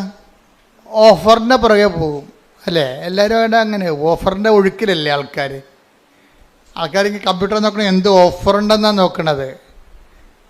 അപ്പോൾ ഓഫറിൻ്റെ ശ്രദ്ധിക്കുമ്പോൾ സ്വാഭാവികമായിട്ടും നമുക്കറിയാമല്ലോ, ഒരു കച്ചവടക്കാരന് ഒരിക്കലും ഒരു സാധനവും നമുക്ക് ലാഭം തന്നവൻ വിൽക്കുക ഒരിക്കലും അല്ല, പിന്നെ അവൻ ജയിക്കണ്ടേ. അപ്പോൾ ഓഫർ എന്ന് പറയുമ്പോൾ എവിടെയെങ്കിലും ഒരു ചവിട്ടിപ്പിടുത്തം കാണും, ഉറപ്പല്ലേ? ഞാനാണ് ഈ ഓഫറിൻ്റെ ഒരു പരിപാടിക്ക് നിൽക്കത്തില്ല. പരമാവധി സാധനങ്ങൾ വാങ്ങിക്കാതിരിക്കാൻ നോക്കണം. കാര്യം വെച്ചാൽ നമ്മളുടെ അതായത് ഇന്നത്തെ ആൾക്കാരുടെ അവസ്ഥ എന്ന് വെച്ച് കഴിഞ്ഞാൽ എല്ലാം ഈ ഓൺലൈനിൽ കിട്ടുന്ന കാരണം ചുമ്മാ കുത്തിയാൽ മതിയില്ല. ചുമ്മാ കുത്തിയാൽ സാധനം വിട്ടി വരത്തില്ലേ. അപ്പോൾ പിള്ളേരുടെ കാശുണ്ടെങ്കിൽ അവരതനുസരിച്ചിട്ട് കൈകാര്യം ചെയ്യും. ചില അമ്മമാരൊക്കെ അതൊക്കെ കുറച്ചൊക്കെ നിയന്ത്രിക്കും. നമുക്ക് കുഞ്ഞുങ്ങളുടെ കുറച്ച് സ്നേഹം തൽക്കാലത്തെ കുറച്ച് സ്നേഹം കുറയുന്നേ ഉള്ളൂ. ഇപ്പം നമ്മൾ നിയന്ത്രിച്ചാൽ കുറച്ച് കഴിയുമ്പോൾ അവരും പാകത പഠിക്കും. അല്ലെങ്കിൽ കിട്ടുന്നതെല്ലാം മേടിച്ച് ഉപയോഗിക്കാൻ വേണ്ടി ആൾക്കാർക്ക് ഇങ്ങനെ ഈ നമ്മുടെ ബോഡിക്ക് ഒരു ടെൻഡൻസി ഉണ്ട്. ആസ്വദിക്കാൻ പറ്റുന്നതെല്ലാം ആസ്വദിക്കണമെന്നുള്ള ഒരു ടെൻഡൻസി ഉണ്ട്. അത് എന്തെല്ലാം ആസ്വദിക്കാൻ പറ്റും അതെല്ലാം ആസ്വദിക്കണമെന്ന്. അതിങ്ങനെ എല്ലാം പശുക്കൾക്കും മൃഗങ്ങൾക്കും കിളികൾക്കും എല്ലാം ഉണ്ട്. മനുഷ്യൻ്റെ ഒരു പ്രശ്നം വെച്ച് കഴിഞ്ഞാൽ നമുക്ക് പറ്റാത്തതിനോട് നോ പറയാനുള്ള ഒരു ഫോർമേഷൻ ഉണ്ടാണ്. പറ്റാത്തതിനോട് ആവശ്യമില്ലാത്തത് പലതും ആവശ്യമില്ലാത്ത കാര്യങ്ങളാണ്. നിങ്ങളുടെ വീട്ടിലേക്ക് നോക്കിക്കഴിഞ്ഞാൽ ആക്രി സാധനം തന്നെ മിക്കവാറും ഒരു ലോഡേ കയറ്റാനുണ്ടാവും. നമ്മുടെ വീടുകളിലൊക്കെ നോക്കിക്കഴിഞ്ഞാലേ ഒരു ലോഡൊക്കെ ഇതൊക്കെ എവിടെ കൊണ്ടേ കുഴിച്ചിടുവോ എന്ന് പറഞ്ഞ് തലയിലും കെട്ടി നിൽക്കണ കാണാം. എന്താ കാര്യം? ഓരോരോ ആക്രാന്തത്തിന് വാങ്ങിച്ചു കൂട്ടിയ സാധനങ്ങളാണ്. ആ കാശും പോയി, അത് കെടായും പോയി, ഇപ്പോൾ ആവശ്യമില്ല. ഇതെല്ലാം കൊണ്ട് എവിടെ വെക്കും? എല്ലാം പൊടിയും പിടിച്ച് നാശകോടാലിയായി കിടക്കുകയാണ്. വെറുതെ ജാർഗൺ വസ്തുക്കളായിട്ട് കിടക്കുകയാണ്. അപ്പോൾ ഇതൊക്കെ കുഞ്ഞുങ്ങളെ ആദ്യമേ ട്രെയിൻ ചെയ്യുകയാണെങ്കിൽ അവരെ ട്രെയിൻ ചെയ്ത് വരും. ഒരു പ്രശ്നവുമില്ല. അങ്ങനെ എത്രയോ മാതാപിതാക്കന്മാരുണ്ട്. കളിക്കോപ്പ് പോലും ഞാൻ ഈ ദിവസങ്ങളിലൊരു വീഡിയോ കണ്ടത്, കളിക്കോപ്പൊന്നും അപ്പം മേടിച്ച് കൊടുക്കത്തില്ല. കാര്യം അപ്പം സൈക്കോളജിസ്റ്റാണ്. അപ്പൻ ചിൽഡ്രൻ സ്പെഷ്യലിസ്റ്റ് സൈക്കോളജിസ്റ്റാണ്. അപ്പോൾ അപ്പനെ അറിയാം. അപ്പനെ സംബന്ധിച്ചിടത്തോളം അപ്പനും അമ്മയും ചെറുപ്പക്കാരാണ്, രണ്ടുപേരും ജോലിക്കാരാണ്. കുഞ്ഞുങ്ങൾക്ക് കുറേ വീടുകളിൽ തന്നെയുള്ള കടലാസ് പെട്ടി അങ്ങനെ കുറേ സാധനങ്ങളൊക്കെ ഉണ്ട്. പിള്ളേർക്ക് എന്താ വേണ്ടതെന്ന് വെച്ച് കഴിഞ്ഞാൽ പിള്ളേർക്ക് സായിപ്പല്ലേ കളിക്കോപ്പ് കൊണ്ടുവന്നത്. ഇവിടെ സായിപ്പ് കളിക്കോപ്പ് എന്ന് വെച്ചാൽ അയാൾ എന്താ ചെയ്തിരിക്കുക, അവരെന്താ ചെയ്തിരിക്കണം? അവർക്ക് പിള്ളേരെ കൊണ്ടു നടക്കാനോ നമ്മളെപ്പോൾ താലോലിക്കാനോ വളർത്താനോ ഒന്നും താല്പര്യമില്ല. അവർക്ക് പട്ടിക്കുഞ്ഞിനെ കൊടുക്കുകയാണെങ്കിൽ അവർ കുറച്ചുകൂടി സന്തോഷമായിട്ട് കുഞ്ഞുങ്ങളെ കൂടുതൽ കുഞ്ഞിനെ വളർത്തുവർ. അവരുടെ നേച്ചർ അതാണ്. അവരുടെ കുറ്റപ്പെടുത്തുന്ന കാര്യമില്ല. അത് ഭയങ്കര ചരിത്രമാണ്. ഞാൻ കാനഡയിൽ ചെന്നപ്പോഴുണ്ട്, രാവിലെ പുറത്തിറങ്ങിയപ്പോഴുണ്ട്, എല്ലാ സായിപ്പിൻ്റെ കയ്യിലും ഓരോ പട്ടിയുണ്ട്, ഓരോ കൂടുമുണ്ട്, പ്ലാസ്റ്റിക് കൂട്. എന്തിനാണെന്നറിയാമോ? പട്ടിനെയും കൊണ്ട് നടക്കാൻ ഇറങ്ങുന്നതാണ്. അപ്പോൾ അതിൻ്റെ അടുത്ത് പട്ടി കാഷ്ടിക്കും. പക്ഷെ അവിടെ ഒരു പ്രശ്നമുണ്ട്, കാഷ്ടം എങ്ങാനും താഴെ കിടന്നാൽ മുനിസിപ്പാലിറ്റി ടാക്സ് അടിക്കും. അത് കാരണം ആളുടെ പട്ടിയുടെ കാഷ്ടമാണ് താഴെ വഴിയെ പോണത്, അയാൾ തന്നെ അത് കോരിയെടുക്കണം. എന്നിട്ട് അവർ കൊണ്ടുവന്നൊരു ഡസ്റ്റ്ബിന്നിലിടും. ഇതെല്ലാം കൂടി കൊണ്ടുവന്നിട്ട് മുനിസിപ്പാലിറ്റി പട്ടിത്തീടം കൊണ്ടുപോകും. അത് അവരുടെ ലൈഫിൻ്റെ ഭാഗമായിട്ടാണ് അത് വന്നിരിക്കുന്നത്. അത് പിള്ളേരൊക്കെ ഒഴിവാക്കിയിട്ട് പട്ടിക്കുഞ്ഞിനെ എടുത്ത് കക്ഷത്ത് വെച്ചിട്ട് പിള്ളേരെ മറ്റേ ട്രോളിയൊക്കെ ഏറ്റിക്കൊണ്ട് പോകുന്നത് നമ്മൾ കണ്ടിട്ടില്ലേ? അത് അവർക്കത് വലിയ അവരുടെ ലൈഫിൻ്റെ ഭാഗമാണ്. നമുക്ക് അവർ കുറ്റം പറയാൻ പറ്റുകയില്ല. അവിടെ കൾച്ചർ അതാണ്. നമ്മുടെ കൾച്ചർ അതല്ല. അവരെ പിള്ളേരെ തങ്ങളിൽ നിന്ന് ഒഴിവാക്കാൻ വേണ്ടി അവർ പലതരത്തിലുള്ള കളിക്കോപ്പുകൾ വാങ്ങിച്ചു കൊടുക്കും. പിന്നെ പിള്ളേർ അപ്പനെയും അമ്മനെയും ഉപേക്ഷിച്ചിട്ട് അതിൻ്റെ പുറകെ നടക്കും. അവർ മരണം വരെ അങ്ങനെ തന്നെയാണ് ജീവിക്കുന്നത്. അപ്പനെയും അമ്മേനെയും ഉപേക്ഷിച്ചിട്ട് അവിടെ കൊണ്ട് നടക്കും. നമ്മളെന്ന് വെച്ച് കഴിഞ്ഞാൽ മക്കളും അമ്മയും അപ്പനും ഒക്കെ എല്ലാം കൂടി ഒരുമിച്ച് ഇരിക്കുകയും അപ്പൻ്റെ മുതുകത്ത് വന്ന് മക്കൾ കുത്തിമറിയുകയും എന്തെങ്കിലും സാധനമൊക്കെ എടുത്ത് നശിപ്പിച്ച് കളയുകയും താഴെ ഇടുകയും നമ്മൾ എടുത്തു കൊടുക്കുകയും. അപ്പോൾ വലിയ ചിലവൊന്നുമില്ല. പിള്ളേർക്ക് ആക്ടിവിറ്റി ഉണ്ടായാൽ മതിയൊന്നുമുണ്ട്. അപ്പോൾ ഈ ചൈൽഡ് സൈക്കോളജിസ്റ്റ് ഭയങ്കര രസമാണ് അയാളുടെ വീഡിയോ. അയാൾ പറഞ്ഞത് എന്താ വെച്ചാൽ ഇതിൻ്റെ ആവശ്യമില്ലാത്ത സാധനങ്ങൾ വാങ്ങിച്ചു കൊടുക്കുമ്പോൾ കുഞ്ഞുങ്ങൾ നമ്മളെ വിട്ടു പോവുകയാണ് ചെയ്യണം. നമുക്ക് സമയമുള്ളപ്പോൾ കുഞ്ഞുങ്ങളുടെ കൂടെ ഇരിക്കുക.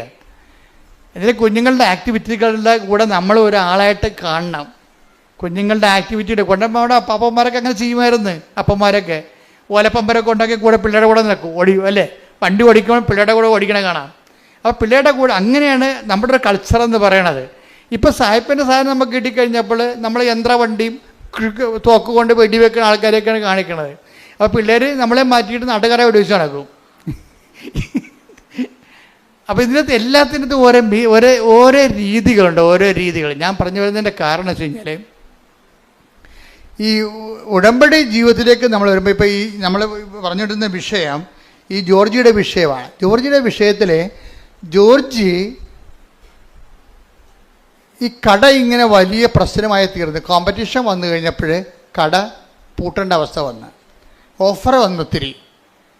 അയാളുടെ തന്നെ അയാളുടെ കടയിലുള്ള വസ്തുക്കൾ അതിനേക്കാൾ പകുതി വിലക്ക് നാട്ടുകാർക്ക് കിട്ടുന്ന അവസ്ഥ വന്നപ്പോൾ കട പൂട്ടിപ്പോയി. ഓഫർ വന്നതുകൊണ്ടാണ്. ഇയാൾക്ക് അതുപോലെ ഓഫറൊന്നും കൊടുക്കാൻ പറ്റണില്ല. നമ്മുടെ ജീവിതത്തിൽ വരുന്നൊരു പ്രശ്നമാണ് ഉടമ്പടിയും ഓഫറും ഒക്കെ വരുമ്പോൾ നമ്മൾ നോക്കുമ്പോൾ ഉടമ്പടിയുടെ ഒരു ജീവിതം, പക്ഷേ നമ്മൾ അനുഭവിക്കുന്ന ഫീൽഡിൽ നമ്മൾ അനുഭവിക്കുന്നത് ഇതിനേക്കാളും മാരകമായ പ്രഹരങ്ങളാണ് നമുക്ക് കേൾക്കുന്നത്. കട പൂട്ടിപ്പോയി. പക്ഷെ കട പൂട്ടിയെങ്കിൽ ഇവർ ഒരു കട തുറന്നു വെച്ചിട്ടുണ്ടിരുന്നത്. ഏതാണ്? ദേവാലയം തുറന്നു വെച്ചുകൊണ്ടിരുന്നു. ഈ ഭാര്യയും ഭർത്താവിൻ്റെ ഉടമ്പടി ജീവിതം അവർക്ക് കൊടുത്തതിൻ്റെ മാർഗ്ഗം അതാ. അവർ പറയണത് ഞങ്ങളുടെ കട പൂട്ടിപ്പോയി, പക്ഷെ കർത്താവിൻ്റെ ആലയം തുറന്നിട്ടുണ്ടായിരുന്നല്ല. അപ്പം ഞങ്ങളുടെ കർത്താവിൻ്റെ ആലയത്തിൽ മുടങ്ങാൻ പോകും. എപ്പോഴായാലും കർത്താവ് ഞങ്ങൾക്കൊരു വഴി. കാര്യം ഉടമ്പടി വർക്ക് ചെയ്യണം എങ്ങനെയാണ്? Not by merit but by grace. Offer എന്നൊക്കെ പറഞ്ഞാൽ മെറിറ്റിൻ്റെ അകത്ത് വരുന്ന കാര്യങ്ങളല്ലേ. അപ്പം പലതുകൊണ്ടും നമ്മുടെ ജോലി നഷ്ടപ്പെട്ട് പോയാലും ശരി, ഈ ഉടമ്പടി വർക്ക് ചെയ്യണത് മെറിറ്റിലല്ല. ലോകത്തിലുള്ള എല്ലാ കാര്യങ്ങളും വർക്ക് ചെയ്യണ മെറിറ്റിലാണ്. ഇപ്പോൾ പഹല ആക്രമണമില്ലേ, ഇപ്പോൾ പ്രധാനമന്ത്രിയെ ചില അണ്ണന്മാർ ചില പട്ടാളക്കാർക്ക് കുറ്റപ്പെടുത്തുന്നത് എന്താ? വേറെ ഒരു പട്ടാളം തുടങ്ങിയത് കാരണം നമ്മളെ മിലിറ്ററി ട്രെയിനിങ് ആ കാലാകാലങ്ങളിൽ വരുന്ന ചെറുപ്പക്കാരെ എടുത്തുകൊണ്ട് ബോർഡർ സെക്യൂരിറ്റി ചെയ്യാൻ വേണ്ടി ഉള്ള ആൾക്കാരെ വേറെ ഒരു അഗ്നിവീറെന്ന് പറഞ്ഞ് വേറെ പദ്ധതി തുടങ്ങിയെന്നാണ് പറയണത്. മോഡി നല്ല ഉദ്ദേശത്തിൽ തന്നെ തുടങ്ങിയതാണത്. അതിൻ്റെ ഫലം ഇനി ഭരണകാലത്ത് നമുക്ക് അനുഭവിക്കുകയുണ്ട്. പക്ഷേ പെട്ടെന്ന് ഇങ്ങനെ ഒരു പ്രശ്നങ്ങളുണ്ടായി. ഇങ്ങനെ ഒരു പ്രശ്നം പെട്ടെന്ന് ഉണ്ടായി. രാജ്യം മുഴുവൻ ദുഃഖത്തിലാണ്, നമ്മളും ദുഃഖത്തിലാണ്. നമ്മൾ രാജ്യത്തിൻ്റെ നന്മയ്ക്ക് വേണ്ടി, അഖണ്ഡതയ്ക്ക് വേണ്ടി, സമാധാനത്തിന് വേണ്ടി പ്രാർത്ഥിച്ചുകൊണ്ടിരിക്കുന്നതാണ്. ശ്രുതികണ്ട ഹല്ലേലൂയ. അപ്പോൾ എന്നെ ജോർജിയുടെ കട പൂട്ടി. അഭിമാനം നിന്ന് ഒരു ഭർത്താവുണ്ട്, ഭാര്യയുണ്ട്, 2 കുഞ്ഞുങ്ങളുണ്ട്. അങ്ങ് പട്ടിണിയാകാൻ. പക്ഷേ ഈ 2 കക്ഷികളും ഉടമ്പടിയിലൊരു ബലത്തിൽ അങ്ങനെ നിൽക്കുകയാണ്. ആ പൂട്ടാത്തൊരു കടവുണ്ടല്ല. കർത്താവ് എപ്പോഴും കർത്താവിൻ്റെ സന്നിധിയിൽ ഇവർ നമ്മളെ കരുതുവാനും കാക്കുവാനും not by merit but by grace, നിൻ്റെ കഴിവ് കൊണ്ടല്ല, മറിച്ച് എന്താണ്? എൻ്റെ കൃപ കൊണ്ടാണ് നിൻ്റെ അതിജീവനമെന്ന് ആണ് ഉടമ്പടി അടിസ്ഥാനം. അതുകൊണ്ട് തന്നെ വൈഫും ഹസ്ബൻഡും വളരെ സീരിയസ് ആയിട്ട് തന്നെയാണ് ഉടമ്പടി ജീവിതം മറന്നിട്ടില്ല. അവർക്ക് നല്ല ബോധമുണ്ട് അവർ ഉടമ്പടിയിലാണെന്ന്. അതുകൊണ്ട് ദിവസവും ജോജി പറയണേ, ഞാൻ പണ്ടൊക്കെ ഇങ്ങനെ പള്ളിയിൽ പോകുമെങ്കിൽ ഇന്ന് പോണ പോലെ പോകത്തില്ലായിരുന്നു. ഉടമ്പടിക്ക് ശേഷം ഞാൻ ഡെയിലി പള്ളിയിൽ പോകും, വൈഫ് പോകും. ഒരു ദിവസം വൈഫും 2 കുഞ്ഞുങ്ങളുമാണ് പോകാനൊത്തത്. ആ പോണ വഴിക്ക് വന്നപ്പോൾ ഈ ഹൗസ് ഓണർ അല്ല, വീടിൻ്റെ വാടക ഞങ്ങൾക്ക് കട തന്ന ആളെ പിടിച്ചു നിർത്തി. വൈഫിനെ വഴി പിടിച്ചു നിർത്തി പറഞ്ഞു, നിങ്ങൾക്ക് കച്ചവടം വിൽക്കണമില്ല, ഞങ്ങൾക്ക് വേറെ കൊടുക്കാനത് പറ്റണമില്ല, സമാധാനം പറഞ്ഞിട്ട് പോയാൽ മതിയെന്ന് അവർക്ക് കുറേ നാൾ ഇവരോട് പറയുമായിരുന്നുണ്ടായിരുന്നു. ഇവർക്ക് ചെയ്യാൻ പറ്റണില്ല. ഇവർക്ക് അവസാനം ഇപ്പം സീരിയസ് ആയി. ലേഡീസിനെ തന്നെ വഴി പിടിച്ച് നിർത്തുന്ന അവസ്ഥയായി. അത്രയും സീരിയസ് ആയി. അപ്പോൾ നിങ്ങളൊക്കെ ഉടമ്പടി എടുത്താണല്ല, പള്ളിയിൽ നിന്ന് വന്നാണല്ല, എന്നിട്ടും വഴി പിടിച്ച് നിർത്തിയാന്ന്. അതായത് ഉടമ്പടി കാലത്ത് എന്തെങ്കിലും സംഭവിക്കുകയാണെങ്കിൽ അത് ഉടമ്പടി എടുത്ത ആൾക്കാരാണ് നമ്മളെന്നുള്ള ബോധം നമുക്കുണ്ടെങ്കിൽ ഓർക്കുക, നമുക്ക് സംഭവിക്കണത് നന്മയ്ക്കായിരിക്കും അത് മാറ്റണത്. അതെപ്പോഴും ഓർത്തേക്കണം. അപ്പോൾ വൈഫ് പെട്ടെന്ന് പറഞ്ഞ് എൻ്റെ അമ്മയെ എന്തെങ്കിലും മറുപടി പറയാൻ പറഞ്ഞു.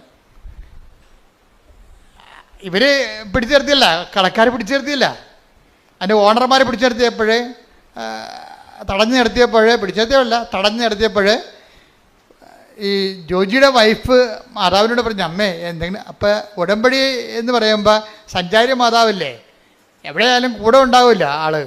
അതാണ് ഉടമ്പടിയുടെ ഏറ്റവും വലിയ ഗുണമെന്ന് പറയണത്. പക്ഷേ സഞ്ചാരി മാതാവാണെന്നുള്ളതിനെക്കുറിച്ച് നല്ല ബോധം ജോജിക്കുണ്ട്. നിങ്ങൾക്ക് പലർക്കും ഇല്ല, അതാണ് പ്രശ്നം. സഞ്ചാരി മാതാവ് എന്താണെന്ന് പോലും അറിയാൻ പറ്റില്ല. സഞ്ചാരി മാതാവ് എന്ന് പറയണത് ഉടമ്പടി എടുക്കുമ്പോൾ ദൈവം നൽകുന്ന ഓഫറാണ്. മനസ്സിലായില്ലേ?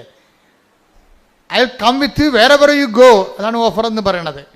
പുറത്ത് നാട്ടുകാർ ഓഫർ എന്ന് പറയുന്നത് നമ്മളത് എന്താ പറയും? വാഗ്ദാനം എന്ന് പറയും. രണ്ടും ഒന്ന് തന്നെയാണ്. പുറത്ത് ആൾക്കാർ പറയണത്, കച്ചവടക്കാർ പറയണത് ഓഫർ എന്നാണ് പറയണത്. കർത്താവിൻ്റെ വചനത്തിന് നമുക്ക് വരുന്ന പ്രയാസങ്ങൾ അതിജീവിക്കാൻ വേണ്ടി ദൈവം തന്ന ഇൻസെൻറ്റീവിന് ബൈബിൾ പറയുന്ന പേരെന്താണ്? പ്രാമിസ്. എന്താണ്? വാഗ്ദാനം. ഇപ്പോൾ ഒരു വാഗ്ദാനത്തിലൊരു സംഭവമാണ്. എന്താണ്? I will come with you wherever you go. നീ എവിടെ പോയാലും ഞാൻ നിൻ്റെ കൂടെ ഉണ്ടാകും. അപ്പോൾ അതിൻ്റെ അകത്ത് അതങ്ങനെയാണ് സഞ്ചാരി മാതാവ് ഉണ്ടാകണത്. അമ്മയുടെ മധ്യസ്ഥയിലല്ല ഉടമ്പടി എടുത്തിരിക്കണത്. അതുകൊണ്ട് അമ്മ നിൻ്റെ സങ്കടങ്ങളുടെ കാലത്ത് ഏത് സമയത്ത് ആ പ്രശ്നങ്ങളുള്ള കാരണം അമ്മ നിൻ്റെ കൂടെ 24 hours ഉണ്ടാകും. അതാണ് ഈ മുല്ലപ്പൂ മണവും മഴവില്ലും പലതരത്തിലുള്ള ആൾക്കാർക്ക് പല പല അനുഭവങ്ങൾ വരണില്ലേ? അത് എന്തുമാത്രം അനുഭവങ്ങളാണ് വരുന്ന ആൾക്കാർക്ക്. അതാണ് സഞ്ചാരി മാതാവ്. അപ്പോൾ ഇതിൻ്റെ ഈ ജോജി ഭയങ്കര ഇതിൻ്റെ ഒരാളാണ്. കാര്യം അമ്മ സഞ്ചാരി മാതാവാണെന്ന് വളരെ വ്യക്തമായിട്ട് വിശ്വസിച്ച് ജീവിക്കുന്ന ഒരാളാണ്. അത് വൈഫിനും അറിയാം. അപ്പോൾ അമ്മ ഇവർ തടഞ്ഞു നിർത്തുമ്പോൾ പറയും, അമ്മേ ഇതിനൊരു മറുപടി ഇപ്പം പറയണം എന്ന് പറയും. കാര്യം ഞങ്ങൾക്ക് മനസ്സിൽ മറുപടി. അപ്പോൾ അവർ പൈസ തന്നിട്ട് പോയാൽ മതി എന്നാണ് പറയണത്. ഉടനെ അമ്മ അവൾക്കൊരു മറുപടി കൊടുക്കും. പറയാം, മനസ്സിൽ തോന്നിക്കും. പറയും അവൾ നട്ടല്ലോട് പറയും, പിന്നെ ഞങ്ങളുടെ പകുതി നിങ്ങളുടെ കയ്യിലില്ലേ, അത് പകുതിയോളം വരും നിങ്ങൾക്ക് തരാനുള്ള വാടക ഇനത്തിൽ. പിന്നെ അത്രയും പകുതിയോളം ഞങ്ങളുടെ മെഷീനറീസ് അതിൻ്റെ അകത്തുണ്ട്, ഇൻസ്ട്രുമെൻറ്റ്സ്, ഉപകരണങ്ങൾ അതിൻ്റെ അകത്ത് കിടപ്പുണ്ട്. അത് നിങ്ങൾക്ക് ആവശ്യമുള്ള എടുത്തോ. നിങ്ങളുടെ വിലക്ക് നിങ്ങൾക്ക് എന്തുമാത്രം കാശ് തരാനുണ്ട് അത്രയും ഉപകരണങ്ങൾ ആ കടയുടെ അകത്ത് കിടപ്പുണ്ട്. അതെടുത്തിട്ട് ബാക്കി ഇങ്ങോട്ട് തന്നാൽ മതി എന്ന് പറയും. So okay, clear. ആ ഒന്ന് സ്പോട്ടിൽ അത് ഈശോ പറഞ്ഞിട്ടുള്ളതാണത്. എന്താണ്? നിങ്ങൾ ന്യായാധിപന്മാരുടെ തിരുസന്നിധി ചെല്ലുമ്പോൾ എന്ത് പറയണം? Take the word of God. ശ്രുതികട hallelujah hallelujah hallelujah hallelujah hallelujah. Mathai 10:19. Mathai 10:19. അവർ നിങ്ങളെ ഏൽപ്പിച്ചു കൊടുക്കുമ്പോൾ അവർ നിങ്ങളെ ഏൽപ്പിച്ചു കൊടുക്കുമ്പോൾ എങ്ങനെ പറയണമെന്നോ എന്ത് പറയണമെന്നോ നിങ്ങൾ ആകുലപ്പെടേണ്ട. നിങ്ങൾ പറയേണ്ടത് ആ സമയത്ത് നിങ്ങൾക്ക് നൽകപ്പെടും. കൈയെടുത്തോണ്ട് ശ്രുതികട്ടെ. അതാണ് അച്ഛൻ ആദ്യമേ പറഞ്ഞത്. ഉടമ്പടിയിലായിരിക്കുമ്പോൾ നമുക്ക് ഉടമ്പടി ഒരു ബോധമാണ്. എന്താ ബോധം? നമ്മൾ എവിടെ ചെന്നാലും മുൻകൂട്ടി പറയേണ്ട കാര്യങ്ങളില്ല. ആ സമയത്ത് അറിവ് നൽകുന്ന സഞ്ചാരി മാതാവ് നമ്മുടെ കൂടെയുണ്ട്. അതുകൊണ്ടാണ് ജോജിയുടെ വൈഫ് പറഞ്ഞത്, അമ്മ ഇവിടെ ഉണ്ടല്ലോ, ഈ പെരുവഴിയിലാണെങ്കിൽ അമ്മ ഉണ്ടല്ലോ, ഇവരോട് സമാധാനം പറയാൻ പറയും.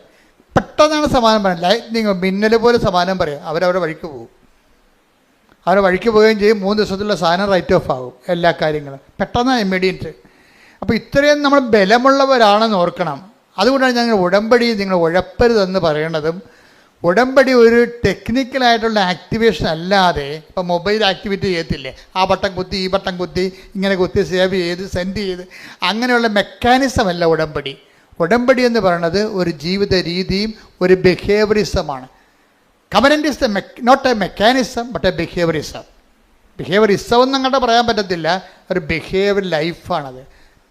ദൈവത്തിന് തോന്നണം നമ്മൾ ഉടമ്പടി, നമ്മുടെ പെരുമാറ്റം കണ്ടാൽ ദൈവത്തിന് തോന്നണം നമ്മൾ ഉടമ്പടിയിലാണെന്നുള്ളത്. പ്രാർത്ഥിക്കുക. കർത്താവായ ദൈവമേ,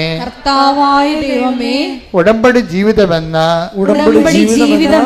പെരുമാറ്റ രൂപങ്ങളിലേക്ക് ഞങ്ങളെ പരിവർത്തനം ചെയ്യിക്കണമേ.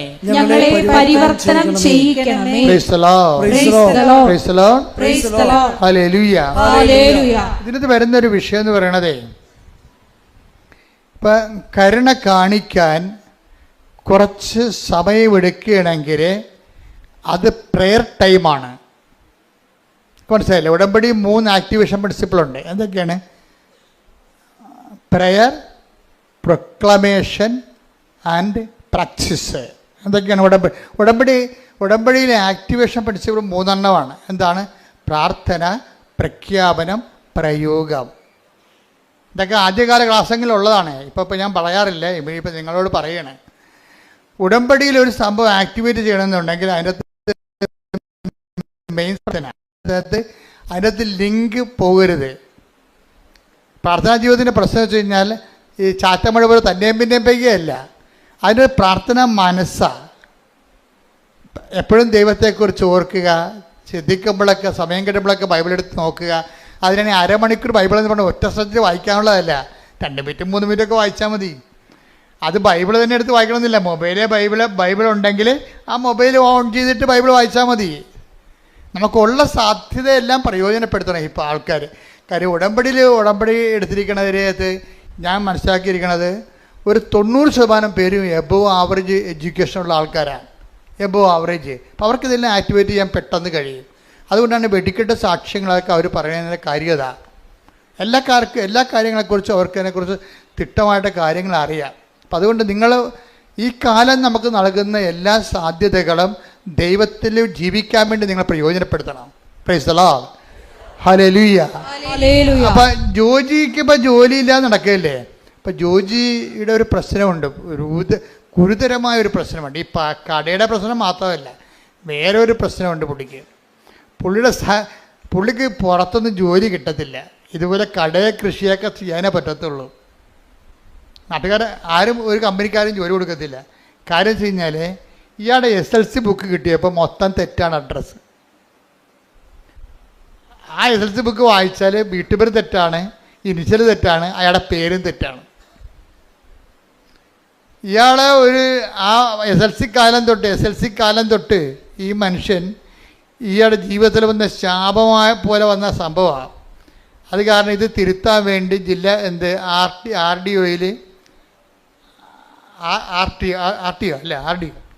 RDO അതുപോലെ തന്നെ തഹസിൽദാർ, അതുപോലെ തന്നെ വില്ലേജ് ഓഫീസർ, ഇങ്ങനെ ഗവൺമെൻറ് ഇതുപോലെയുള്ള തിരുത്തൽ സങ്കേതങ്ങളിലൊക്കെ പുള്ളിക്കാരൻ നടന്ന് ഒരു 2 കൊല്ലമൊക്കെ നടക്കും.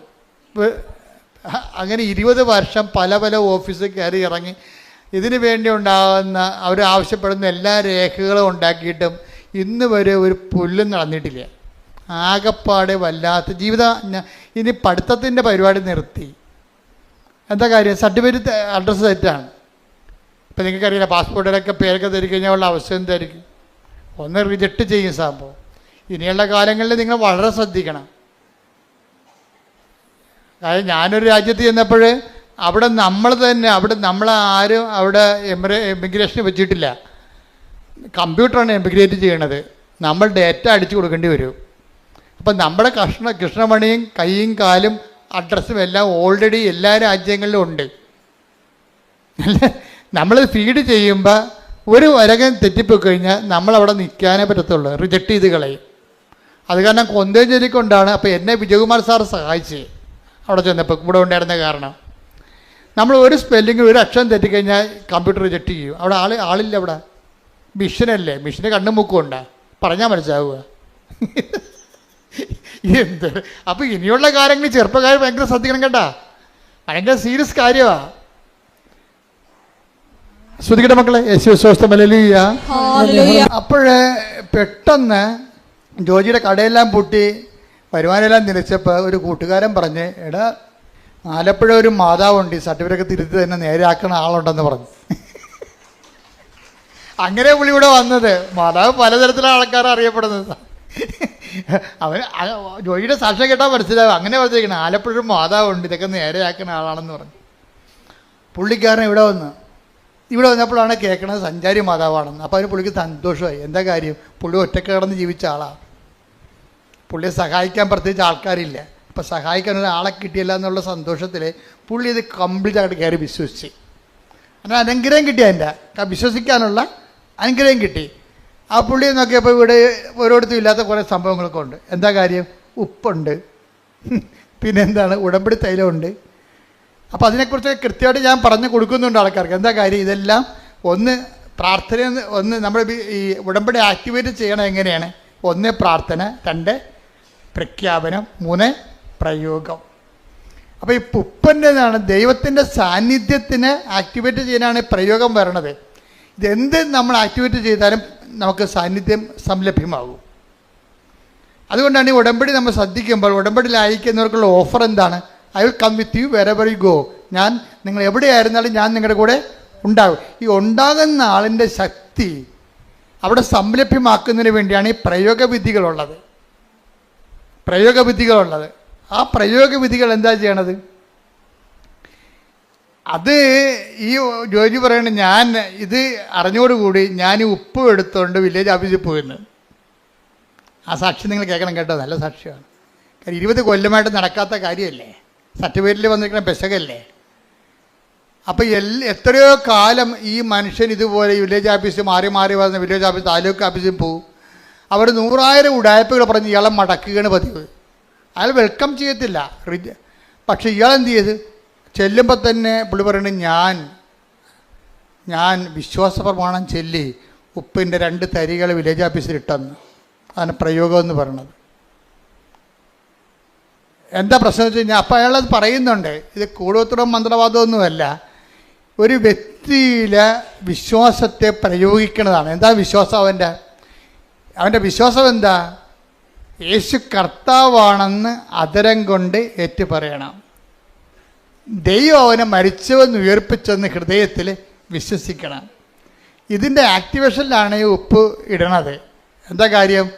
യേശുവിൻ്റെ നാമത്തിൽ ഞാൻ ഇടണത്. തടസ്സങ്ങൾ മാറ്റുന്നത് അങ്ങനെയാണ്. ഇപ്പോൾ 10:17 വായിച്ച് 10:17 അപ്പോസ്തലന്മാർക്ക് തടസ്സങ്ങൾ മാറ്റാനുള്ള അധികാരം കൊടുക്കുന്നുണ്ട്. ലൂക്ക 10:17 വായിച്ചവനെ ശ്രുതികട ഹല്ലേലൂയ. ലൂക്ക 10:17 72 പേരും സന്തോഷത്തോടെ തിരിച്ചു വന്നു പറഞ്ഞു, കർത്താവേ, നിന്റെ നാമത്തിൽ പിശാചുക്കൾ പോലും ഞങ്ങൾക്ക് കീഴ്പ്പെടുന്നു. അതാ ആർക്കാണ്? ക്രിസ്തുവിനല്ല. ഇതാരാണത് പ്രഖ്യാപിക്കണം? അവന് കീഴ്പ്പെടുകയാണ്. അതാ എൻ്റെ ഫോർമുല. എന്താ പറയണത്? ഏറ്റു പറഞ്ഞ് 10:17 ലൂക്ക എന്താ പറഞ്ഞ? കർത്താവേ, നിന്റെ നാമത്തിൽ പിശാചുക്കൾ പോലും ഞങ്ങൾക്ക് കീഴ്പ്പെടുന്നു. അപ്പൊ പിശാച് വരെ കീഴ്പ്പെടുന്നുണ്ടെങ്കിലും മനുഷ്യന്റെ നിയമങ്ങളൊക്കെ അതിന് താഴെ ഉള്ളൂ. അപ്പൊ ലോകത്ത് നിന്റെ ജീവിതത്തിന് അട്ടിമറിക്കുന്ന എല്ലാ ശക്തികളെയും തട്ടിത്താഴെയിടാൻ വേണ്ടിയുള്ള പ്രയോഗവിധികളാണ് വിശ്വാസ പ്രഖ്യാപനത്തിൽ വരണത്. കൈയടിച്ച് ശ്രദ്ധിക്കട്ടെ. വിശ്വസിച്ച് കഴിയുമ്പോഴേ ആരാണ് നമ്മൾ എന്താ വിശ്വസിക്കുന്നത്?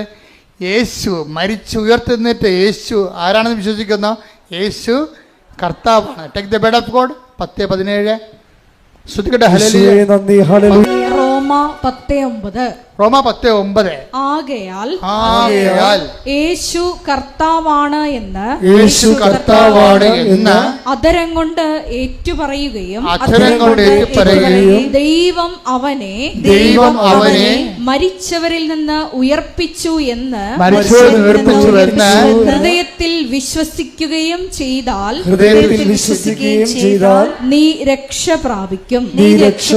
അപ്പൊ എല്ലാ തരത്തിലും രക്ഷപ്പെടുന്നതിനുള്ള ഫോർമുല എന്താണ്? യേശു കർത്താവാണെന്ന് ആദരം കൊണ്ട് ഏറ്റു പറയണം. അപ്പോൾ അവിടെ എന്താ പ്രശ്നം? അപ്പോഴേ നമ്മൾ ആരെയും പോയി പട്ടാങ്ങിയായിട്ട് നിൽക്കത്തില്ല. സാറേ എന്തെങ്കിലും മാർഗം കൊണ്ട് ചെയ്ത് തന്നെ കുഞ്ഞുങ്ങൾ ജീവിക്കേണ്ടതാണെന്ന് പട്ടാങ്ങി പറയത്തില്ലേ? അത് യേശു കർത്താവായിട്ട് സ്വീകരിക്കുന്നവൻ അനാവശ്യമായ പട്ടാങ്ങി. അപ്പം നിങ്ങളെങ്ങനെ സാറേ എന്ന് പറഞ്ഞിങ്ങനെ കെഞ്ച് അവരൊക്കെ കൊടുക്കണം, മാന്യത കൊടുക്കണം, അവർക്ക് കൊടുക്കേണ്ട ബഹുമാനം കൊടുക്കണം. കാര്യം സമൂഹത്തിൻ്റെ സെർവൻ്റാണ് അവർ. ദൈവം അതിനുവേണ്ടി വെച്ചിരിക്കുന്നതാണ് അവർക്ക്. പക്ഷേ അവിടെ തട്ടിക്കറേണ്ട കാര്യമൊന്നുമില്ല. അവരോട് മാന്യതയില്ല പെരുമാറുകയും ചെയ്യരുത്. മനുഷ്യത്വരഹിതമായിട്ട് അവർ സംസാരിക്കരുത്. നിങ്ങൾ മാന്യത ദൈവത്തിൻ്റെ പൈതൃകപ്പെടെ തന്നെ സംസാരിക്കണം. പക്ഷേ അതേസമയം തന്നെ അവരെ ദൈവത്തിൻ്റെ സ്ഥാനത്തെടുത്ത് വെക്കരുത്. ചില ആൾക്കാർക്ക് പറ്റണില്ലേ? ചില ഡൈവേഴ്സായിട്ടുള്ള ദമ്പതികളൊക്കെ കൗൺസിൽ ചെയ്യുമ്പോൾ ഇവർ ആദ്യകാലത്ത് നിങ്ങളെനിക്ക് ദൈവത്തെ പോലാണെന്നൊക്കെ പറയത്തില്ലേ? കാലെപ്പിടി നിലത്തിട്ടടിക്കണം. അങ്ങനെ ഒരിക്കലും ഒരു മനുഷ്യരോട് സംസാരിക്കരുത്. അതായത് ദൈവത്തിൻ്റെ പേര് കൂട്ടിയിട്ട് നിങ്ങൾക്ക് ഇങ്ങനെ സ്നേഹം കൊണ്ട് ഭ്രാന്തി കയറുമ്പോൾ വല്ല വെളിവുകേടൊക്കെ പറയും. അതെല്ലാം റെക്കോർഡ് ഉണ്ടാവും. അതാണ് പ്രശ്നം. നിങ്ങൾക്ക് സ്നേഹം കൊണ്ട് വെളിവ് കേടുമ്പോഴേ തലക്ക് അസുഖം വരുമല്ല. സ്നേഹം കൊണ്ട് തലക്ക് വെളിവ് പോവില്ല. അപ്പോൾ കയറി പറയും. പണ്ടൊരു മനുഷ്യൻ എന്നോട് പറഞ്ഞതാണ്, ഒരു തെറിയും കുട്ടി പറഞ്ഞ്. അപ്പോൾ അന്ന് ഞാൻ കൊച്ചാണ്, എൻ്റെ ആൾ 6 വയസ്സിലാ പറ്റുള്ള. അയാൾ എന്നോട് പറഞ്ഞതല്ലേ, അയാൾ അങ്ങോട്ടും ഇങ്ങോട്ടും പറഞ്ഞതാണ്, ഇങ്ങനേക്കാൾ വലിയ ദൈവത്തെ ഞാൻ വിശ്വസിക്കണില്ല. ദൈവത്തെ കൂടി തെറി പറഞ്ഞിരിക്കണേ. അയാൾ 45 ദിവസം കിടന്ന് മരിച്ചു. നമ്മൾ ദൈവത്തിനെ കൂട്ടി ഒന്നും പറഞ്ഞേക്കരുത്. ദൈവത്തിൻ്റെ സ്ഥാനത്ത് ആർക്കും വില കൊടുക്കരുത്. അതുകൊണ്ടാണ് ഞാൻ പറഞ്ഞത്, നിങ്ങൾ ഞായറാഴ്ചയൊക്കെ കുർബാനയ്ക്ക് വരുമ്പോൾ ആ കുർബാനയേക്കാൾ വലിയ അളിയൻ വീട്ടിൽ വന്നെന്നൊക്കെ പറഞ്ഞുകൊണ്ട് കുർബാന മുടക്കത്തില്ലേ? നിങ്ങളുടെ കാര്യത്തിൽ ഒരു കൊല്ലത്തെ ബാധ്യതയാണ് വലിച്ചു വെക്കണത്. ഒരു കൊല്ലത്തെ കാര്യം നിങ്ങൾ പിടികൊടുത്തു പോയി ദൈവത്തിന്. കാര്യം എന്താ? നിങ്ങളുടെ ദൈവം അളിയനായിപ്പോയി. അതുകൊണ്ടാണ് ഈ പ്രലോഭനത്തിൽ ഉൾപ്പെടുത്തരുതെന്ന് പറയണത്. ഈ വലിഞ്ഞു കയറി പണ്ടാരം നമുക്ക് പണിയുണ്ടാക്കാൻ വേണ്ടി കുർബാന സമയത്ത് കയറി വരാതിരിക്കാൻ വേണ്ടിയാണ് ബ്ലോക്ക് ചെയ്ത് പ്രാർത്ഥിക്കണത്. ആ ഉടമ്പടി കർത്താവ് പ്രാർത്ഥിക്കാൻ പഠിപ്പിച്ചപ്പോൾ എന്താ പറഞ്ഞത്? ഞങ്ങളെ പ്രലോഭനത്തിൽ ഉൾപ്പെടുത്തരുത്, പിന്നെ എന്താണ്? തിന്മയിൽ നിന്ന് ഞങ്ങളെ രക്ഷിക്കണമേ. ബ്ലോക്ക് പ്രാർത്ഥനയാണത്, ബന്ധന പ്രാർത്ഥനയാണ് സംഭവം. എന്ന് വെച്ച് കഴിഞ്ഞാൽ നമ്മുടെ ദൈവത്തിലേക്കുള്ള ജീവിത വഴികളിൽ പിശാച് വരഞ്ഞു കയറി വരരുത്. പിശാച് ചിലപ്പോൾ അളിയൻ്റെ രൂപത്തിൽ വരും, അപ്പൻ്റെ രൂപത്തിൽ വരും. ദൈവത്തിൽ നിന്ന് നിങ്ങളെ തള്ളിക്കളയുന്ന മാതാപിതാക്കന്മാരാണെങ്കിൽ പോലും ദൈവത്തിൽ നിന്ന് നിങ്ങളെ മാറ്റരുത്. ഇപ്പോൾ ചില കുഞ്ഞുങ്ങളില്ലേ, പള്ളിക്കൂടത്തിൽ കൊണ്ടുപോകുന്ന സമയത്ത് വലിച്ച് അനിയത്തിയുടെ മനസ്സമ്മതത്തിന് കൊണ്ടുപോകും. കാറ്റഗിസം മുടങ്ങും, പള്ളി കുർബാനയും മുടങ്ങും. ആ കുഞ്ഞ് കുർബാന കൂടിയോ അപ്പം കുഞ്ഞിനെ അപ്പം തന്നെ മനസ്സിലാകും ആൻറ്റി കുർബാനയേക്കാൾ വലുതാണ് ആൻറ്റിയുടെ മനസ്സമ്മതം. ആൻറ്റി ഒരു 5 കൊല്ലം കഴിയുമ്പോൾ പിരിഞ്ഞു പോവുകയും ചെയ്യും. 2 കൊച്ചുങ്ങളെ കയ്യിലും ഉണ്ടാവും. എന്താ? ദൈവത്തിനെ വഞ്ചിച്ച് ചെയ്ത പരിപാടികളാണ് എല്ലാ പരിപാടി. ദൈവത്തെ മറന്ന് ജീവിക്കരുത്. അതായത് ഉടമ്പടി ഒരു ജീവിത രീതിയാണത്. അപ്പോൾ എപ്പോൾ ജീവിക്കുമ്പോഴും നമുക്കൊരു ബോധം ഉണ്ടാകണം, ദൈവവുമായിട്ടാണ് ജീവിക്കണതെന്ന്. അല്ല തരം കിട്ടുമ്പോൾ തരങ്ങളെ പോലെ മുടിയുണ്ടെങ്കിൽ ചാഞ്ഞും ചെരിച്ചും കെട്ടാമെന്ന് പറഞ്ഞ പോലെ അങ്ങോട്ടും ഇങ്ങോട്ടും ചെരിച്ച് കെട്ടാമെന്ന് ദൈവത്തെ കിട്ടത്തില്ല. അപ്പോൾ അതുകൊണ്ട് തന്നെ ഇങ്ങനെയുള്ള ഇൻഡാസുകൾ വരാതിരിക്കാൻ വേണ്ടിയാണ് ഈശോ ബ്ലോക്ക് ചെയ്ത് പ്രാർത്ഥിക്കാൻ പറഞ്ഞത്. എന്താണ്? ഞങ്ങളെ പ്രലോഭനത്തിൽ ഉൾപ്പെടുത്തരുത്, തിന്മയിൽ ഞങ്ങളെ രക്ഷിക്കണമേ. എപ്പോഴും പ്രാർത്ഥിക്കണമല്ലേ? എപ്പോഴും പ്രാർത്ഥിക്കുന്നതാണ്. പക്ഷെ ഒരു കാര്യമുണ്ട്, ചങ്കയെക്കൊണ്ട് പ്രാർത്ഥിക്കത്തില്ല, മനസ്സെക്കൊണ്ട് പ്രാർത്ഥിക്കണം ആ സംഭവം. അല്ലാതെ കർത്താവ് ഉറപ്പിച്ചാൽ പട്ടിക പോലെ 2 2 4 പറഞ്ഞ് പ്രാർത്ഥിക്കുമ്പോഴാണ് ഈ സംഭവത്തിന് ഫലമില്ലാതെ വരണത്. പ്രാർത്ഥനയ്ക്ക് ഫലം ഉണ്ടാകണമെങ്കിൽ പ്രാർത്ഥന ആദ്യം ഓൺ ചെയ്യണം. ഞാൻ പ്രാർത്ഥിക്കുന്നു എന്ന് എനിക്ക് തന്നെ തോന്നണം. ഞാൻ എന്താണ് ചെയ്യണത്? ഞാൻ പ്രാർത്ഥിക്കുകയാണ്. ഞാൻ എന്താണ് ചെയ്യണമെന്ന് ഇപ്പം തന്നെ ആൾക്കാർ പള്ളിയിൽ കുർബാനയ്ക്ക് വിടുമ്പോൾ സമയത്തായിരിക്കും ചിലപ്പോൾ പണിപ്പാട്ടിൽ നിന്ന് മുതലാളി വിളിക്കണത്. അപ്പോൾ തന്നെ മൊബൈൽ അടിക്കുമ്പോൾ തന്നെ ഇതാ ദൈവത്തിൻ്റെ കുഞ്ഞാടെന്ന് അച്ഛൻ പറയുമ്പോൾ ഇവൻ മൊബൈലും കൊണ്ട് പുറത്തേക്ക് ചാടും. അപ്പം നിങ്ങൾ കുർബാന ഉയർത്തുന്നതിനെക്കുറിച്ച് നിങ്ങൾക്കൊരു അറിവുണ്ട്, പക്ഷേ നിങ്ങൾക്ക് മറ്റേ മൊബൈൽ എടുക്കാതിരിക്കാൻ പറ്റണില്ല. നിങ്ങൾക്ക് പേടിയാണ്. എന്താ? ഇപ്പം മൊബൈൽ എടുത്ത് പണി പോയാൽ എന്ത് ചെയ്യുമെന്ന് വിചാരിച്ചാൽ അപ്പം നിങ്ങളുടെ കർത്താവിനേക്കാൾ വലുതായി പണി. അപ്പം പണി വരണ്ടുണ്ട് അവറാച്ചാന്ന് കർത്താവും പറയും. എന്താ കാര്യം?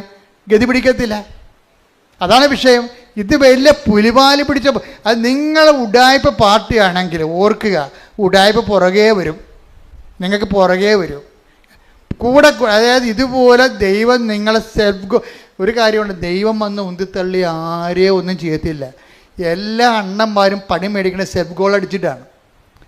എന്ന് വെച്ച് കഴിഞ്ഞാൽ ഇപ്പം തന്നെ നിങ്ങൾ ഇതാ ദൈവത്തിൻ്റെ കുഞ്ഞാടെന്ന് പറഞ്ഞ് വൈദികൻ കുർബാന ഉയർത്തുമ്പോഴായിരിക്കും പണിപ്പാട്ടിൽ നിന്ന് നാളെ ഇന്ന് ഞായറാഴ്ചയാണ്, അപ്പം നാളെ തിങ്കളാഴ്ച പോകേണ്ട ഹാങ് ഓവറാണെന്ന് പറഞ്ഞിരിക്കുന്ന കക്ഷി. പിന്നെ അമ്മയെ ഭാര്യ തള്ളിപ്പറഞ്ഞ് ഉന്തിയിട്ടിട്ടാണ് പള്ളിയിൽ വന്ന് നിൽക്കണത്. അപ്പോൾ പകുതി മനസ്സ് ഇവിടെയും പകുതി മനസ്സ് വീട്ടിലും, അങ്ങനെ ഹാങ് ഓവറിലാണ് കുർബാനയും കൂടണത്. ഈ പന്നി എപ്പോഴും പണി മേടിക്കുന്ന കാര്യത്തിൽ ഉറപ്പായ കാര്യമാണത്. നിങ്ങൾ ദ്രവിച്ചു പോകുകയോ നിങ്ങളുടെ മക്കളൊക്കെ നിങ്ങൾക്ക് അനുഭവം ഉണ്ടാകാതിരിക്കുകയോ ചെയ്തിട്ടുണ്ടെങ്കിൽ നിങ്ങളെ പണ്ടോ ഏതോ ചെയ്ത നെറിവുകേടിന് ഇരന്നിരന്ന് പണി മേടിച്ചുകൊണ്ടിരിക്കുകയാണ്. നിങ്ങൾ ചെയ്തിരിക്കുന്ന എല്ലാം സെൽഫ് ഗോളുകളാണ് അടിച്ചിരിക്കുന്നത്. ദൈവത്തിൻ്റെ പണ്ട് മുതലുള്ള തന്ത്രം ഇതാണ്, ഒരു മനുഷ്യൻ നേരിട്ട് ഉപദ്രവിക്കത്തില്ല, അവൻ തന്നെ സെൽഫ് ഗോൾ അടിച്ചു പോകാൻ വേണ്ടി അവർക്ക് അവസരം കൊടുക്കും. അത് കർത്താവിന് അറിയാവുന്നതാണ്. കർത്താവ് പറഞ്ഞത് ഇങ്ങനെ ഒരു അവസ്ഥ ഉണ്ട്, അതുകൊണ്ട് എപ്പോഴും പ്രാർത്ഥിക്കുമ്പോൾ ഞങ്ങളെ പ്രലോഭനത്തിൽ ഉൾപ്പെടുത്തരുത് എന്ന് പ്രാർത്ഥിക്കണം. പണി വരല്ലേ എന്ന് പ്രാർത്ഥിക്കണം. എന്നിട്ട് കർത്താവ് പറഞ്ഞെന്താ അറിയാവോ? കർത്താവ് നമ്മളെ ഉടമ്പടി എടുത്തവരെ യാത്രയാക്കുമ്പോൾ കർത്താവ് നൽകുന്ന ഒരു ആശീർവാദമുണ്ട്. എന്താണ്? ഉടമ്പടി എടുത്ത് ദൈവമായിട്ട് ഉടമ്പടിയിലായിട്ട് നിങ്ങൾ പുറത്തേക്ക് ഇറങ്ങുമ്പോൾ കർത്താവ് നൽകുന്നൊരു ആശീർവാദമുണ്ട്.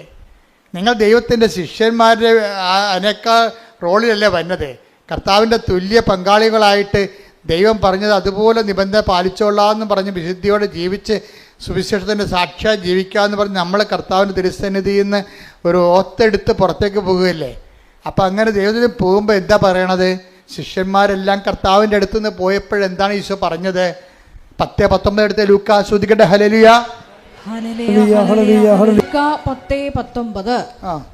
ഇതാ പാമ്പുകളുടെയും തേളുകളുടെയും ശത്രുവിന്റെ സകല ശക്തികളുടെയും മീതെ ചവിട്ടി നടക്കാൻ നിങ്ങൾക്കു ഞാൻ അധികാരം തന്നിരിക്കുന്നു.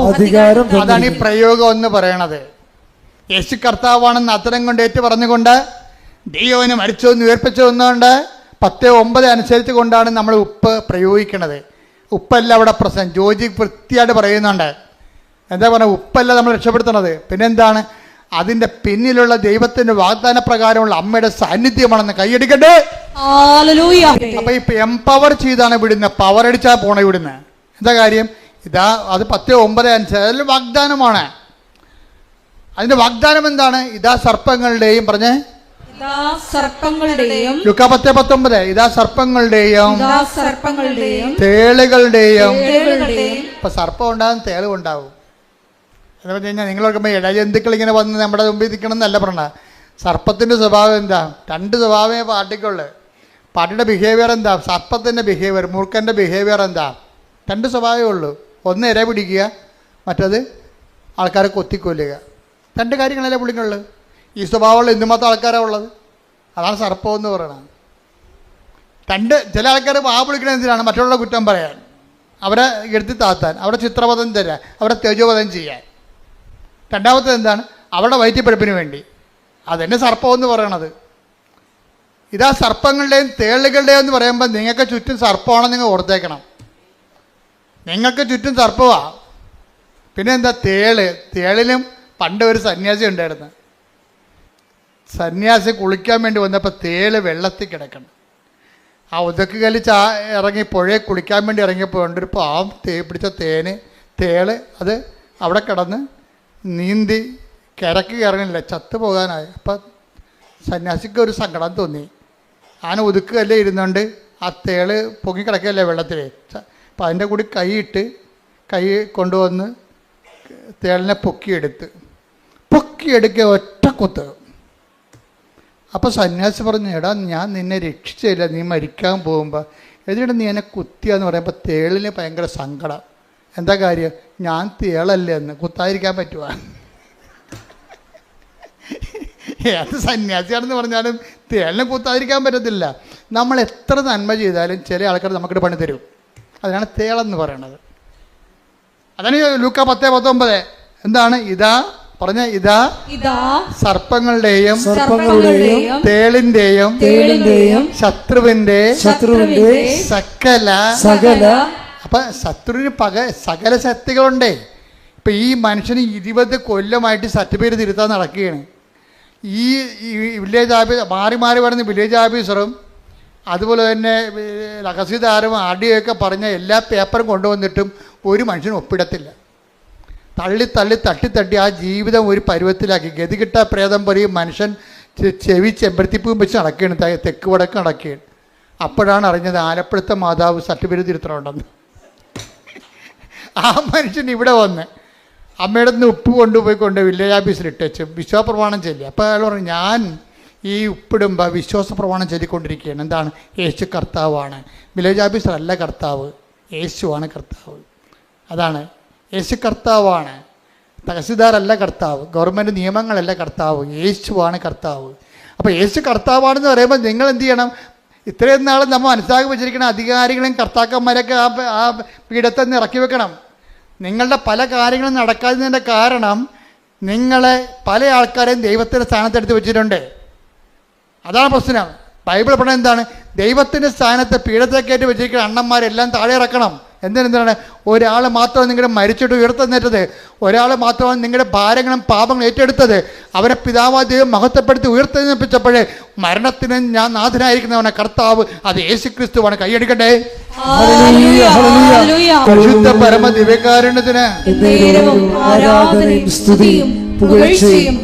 ഉടമ്പടിയിലൂടെ ഉടമ്പടി വിശ്വാസ പ്രയോഗ വസ്തുക്കള്, നമ്മൾ നേർച്ച വസ്തുക്കളെന്ന് പറഞ്ഞ വസ്തുക്കളെങ്കിൽ തന്നു വിടുമ്പോൾ അതിൻ്റെ ആക്ടിവേഷൻ പ്രിൻസിപ്പിൾ എന്താണ്? വിശ്വാസ പ്രമാണമാണത്. ജോജി അത് കൃത്യമായിട്ട് ചെല്ലുന്നുണ്ട്. അപ്പം നമ്മൾ ചുണ്ടേ കൊണ്ട് എന്ത് ചെല്ലിയാലും അതിൻ്റെ വേര് ചങ്കിലുണ്ടാകണം. നമ്മളൊരു സാധനം ആക്ടിവേറ്റ് ചെയ്യുമ്പോൾ സ്വാഭാവികമായിട്ടും നമ്മുടെ ഉള്ളിൽ കുറിക്കണം ഞാൻ എന്താണ് പറയണതെന്ന്. അതുകൊണ്ടാണ് ഈശോ പറഞ്ഞത് യേശു കർത്താവാണെന്ന് നിങ്ങൾ അത്തരം കൊണ്ട് ഏറ്റു പറയുമ്പോൾ ആ അത്തരം കൊണ്ട് ഏറ്റു പറയുന്നത് ആക്ടിവേറ്റ് ചെയ്യണമെന്നുണ്ടെങ്കിൽ ദൈവം മരിച്ചൊന്ന് ഉയർപ്പിച്ചെന്ന് നിങ്ങളുടെ ഹൃദയത്തിൽ വിശ്വസിക്കണം. പ്രാർത്ഥിക്കുക, കർത്താവായ ദൈവമേ, നീയാണ് കർത്താവെന്ന്. ജീവിത രംഗങ്ങളിലെ ഞങ്ങൾ ഏറ്റുപറയുന്ന ഓരോ ശ്വാസത്തിലും എന്റെ കർത്താവേ, എന്റെ ചങ്കല് ഞാൻ വിശ്വസിക്കുന്ന നിന്നെ പിതാവായ ദൈവം ഉയർപ്പിച്ചുവെന്ന് ഞാൻ നിന്റെ വിശ്വാസത്തിലെ ഉയർപ്പിന്റെ സാക്ഷിയായി ജീവിക്കുവാൻ സഹായിക്കണമേ. പരമ ദിവ്യകാരുണ്യത്തിന് അപ്പൊ വിശ്വാസത്തിൽ ഇതുപോലെ വസ്തുക്കൾ പ്രയോഗിക്കുമ്പോൾ അണമുറിയാതെ ചെല്ലേണ്ട കാര്യം എന്താണ്? വിശ്വാസ പ്രമാണം. വിശ്വാസ പ്രമാണം ചെല്ലുമ്പോൾ നിങ്ങൾക്ക് എന്തൊക്കെ വേണം? 3 കാര്യങ്ങൾ വേണം. വിശ്വാസം വേണം, ദൈവസ്നേഹം വേണം, പ്രത്യാശ വേണം. ദൈവിക പുണ്യങ്ങൾ 3. അപ്പം വിശ്വാസ പ്രമാണം ചെല്ലുമ്പോൾ പട്ടിക പോലെ നമുക്കിങ്ങനെ യാന്ത്രികമായിട്ട് ചെല്ലാൻ പറ്റും. അപ്പം അത് ആക്ടിവേറ്റ് ചെയ്യത്തില്ല. വിശ്വാസ പ്രമാണം ചെല്ലുമ്പോൾ ഞങ്ങളൊക്കെ ചെല്ലണം. ഒരു വിശ്വാസ പ്രമാണം ചെല്ലിയാൽ ആ വിശ്വാസ പ്രമാണത്തെ സ്ഫോടകാത്മകമാക്കാൻ വേണ്ടിയുള്ള അതിൻ്റെ TMD ഉണ്ട്. അതെന്താണ്? ആ TMD എന്ന് പറയുന്നത് സ്ഫോടക വസ്തു എന്താണ്? വിശ്വാസം, പ്രത്യാശ, സ്നേഹം. അപ്പം ഇത് എന്താ വെച്ചാൽ ഈ TMD എപ്പോഴും റിവൈസ് ചെയ്തിരിക്കണം നമ്മൾ. അതിൻ്റെ കാര്യം ഇപ്പോൾ ദീർഘദൂര മിസൈൽ എന്ന് പറയത്തില്ലേ, 4000 അടിയൊക്കെ പോകണ അല്ലെങ്കിൽ 6000 അടിയൊക്കെ പോകണ അഗ്നിവീറൊക്കെ സംഭവം, അഗ്നിയൊക്കെ ഇല്ലേ. അപ്പോൾ അതിൻ്റെ സംഭവം വെച്ച് കഴിഞ്ഞാൽ അതിൻ്റെ ക്രയോജനിക് ഇന്ധനം ഭയങ്കര സമ്പുഷ്ടമായിരിക്കും. അത് റിഫൈൻ ചെയ്തിരിക്കണമായിരിക്കും. റിഫൈൻ്റെ ഫോർമുല വളരെ ഷാർപ്പായിട്ടുള്ള ഫോർമുല ആയിരിക്കും. ഇതുപോലെ നിങ്ങളുടെ വിശ്വാസം ഷാർപ്പാകുമ്പോൾ, നിങ്ങളുടെ പ്രത്യാശ ഷാർപ്പാകുമ്പോൾ അതിനേക്കാൾ അടിസ്ഥാനപരമായിട്ട് നിങ്ങൾ ഷാർപ്പാക്കേണ്ട ഒരു കാര്യം എന്താണ്? ദൈവസ്നേഹം. ദൈവബൈലെ ശ്രദ്ധിക്കുക.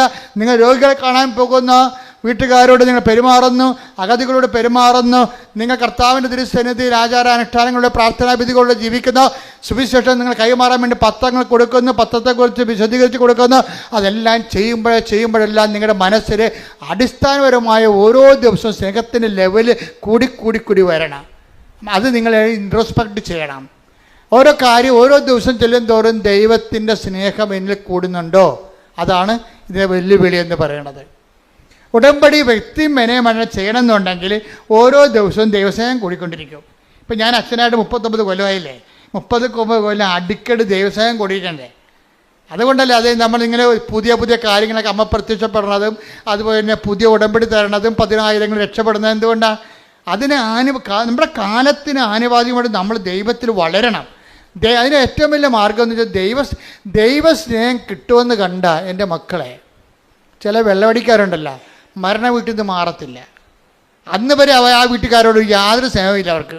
അപ്പം അവിടെ മരിച്ചു കഴിഞ്ഞാൽ പൊരിഞ്ഞ സ്നേഹമായിരിക്കും. നമ്മളവർക്ക് മരിച്ചാനോടുള്ള താല്പര്യം കൊണ്ടാണ്. അങ്ങനെയല്ല, ആ രാവിലെ പോയി നിൽക്കണത് വൈകുന്നേരം വരെ എല്ലാ ചവപ്പെട്ടിക്ക് ഓടുന്ന്, റീത്തിനോടുന്ന്, ഉടുപ്പിനോടുന്ന്, പന്തലിടാൻ കൂടുന്ന്, കസരെടുത്ത് വെക്കുന്നു, ഭയങ്കര പരിപാടിയായിരിക്കും.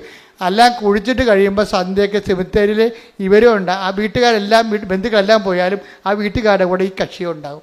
അപ്പോൾ അവർ ഒറ്റ ചോദ്യം ചോദിക്കത്തുള്ളൂ, അപ്പം എങ്ങനെയാണെന്ന് ചോദിക്കും. എന്നിട്ട് വാട്ടിസ് എവിടുന്നാണ് മേടിക്കണമെന്നാണ് ചോദിക്കണേ. അതിനത് അപ്പോൾ ഇത്രയും നേരം ചെയ്ത പണി എന്തിനു വേണ്ടിയാണ്? ഈ അപ്പം എങ്ങനെയാണെന്ന് ചോദിക്കാൻ വേണ്ടിയാണ്. വൈകിട്ട് എന്താ പരിപാടി എന്ന് ചോദിക്കില്ല, അതുപോലെയാണ് പരിപാടി. അപ്പം അതുപോലെ ഈ മദ്യത്തോട് കാണിക്കുന്ന ആക്രാന്തം പോലെ തന്നെ ആയിരിക്കണം. അതിനേക്കാൾ ടോപ്പ് ആക്രാന്തമായിരിക്കണം നിങ്ങൾ എന്ത് ചെയ്താലും ദൈവസ്നേഹത്തിന് കൊടുക്കേണ്ടത്. മനസ്സിലായി? എന്ത് ചെയ്താലും. അപ്പം നിങ്ങൾ ഓർക്കണം, ഇപ്പം ഈ കൊച്ചുകൂട്ടം നേടിപ്പെടുന്നത് നമ്മുടെ ഒരു ക്രൂവാണ്, നമ്മുടെ സഹപ്രവർത്തകരാണ്. ഈ കക്ഷി മരക്കുരിശും പിടിച്ചുകൊണ്ട് 3 ദിവസം നടന്ന് എവിടെ പോയി? മലയാറ്റൂർ പോയി. അപ്പോൾ മലയാറ്റൂർ പോയിച്ചും ഈ കക്ഷി നല്ല വർഷങ്ങളായിട്ട് പോണതാണ്. അപ്പോൾ ഇന്നലെ എന്നോട് പറയുമായിരുന്നു, അക്കാ ഞങ്ങളുടെ കയ്യിൽ ഒരു വാച്ചുണ്ട്. അപ്പം ഞങ്ങൾ ഒരു നടന്നെത്തി വാച്ചിട്ട് നോക്കും എത്ര കിലോമീറ്റർ നടന്നെന്ന് വാച്ച് പറയുമെന്ന്. അതനുസരിച്ച് അത്രയും കലോറികൾ കത്തി മാറും. 2 ലക്ഷം സ്റ്റെപ്പുണ്ട് ഇവിടുന്ന്.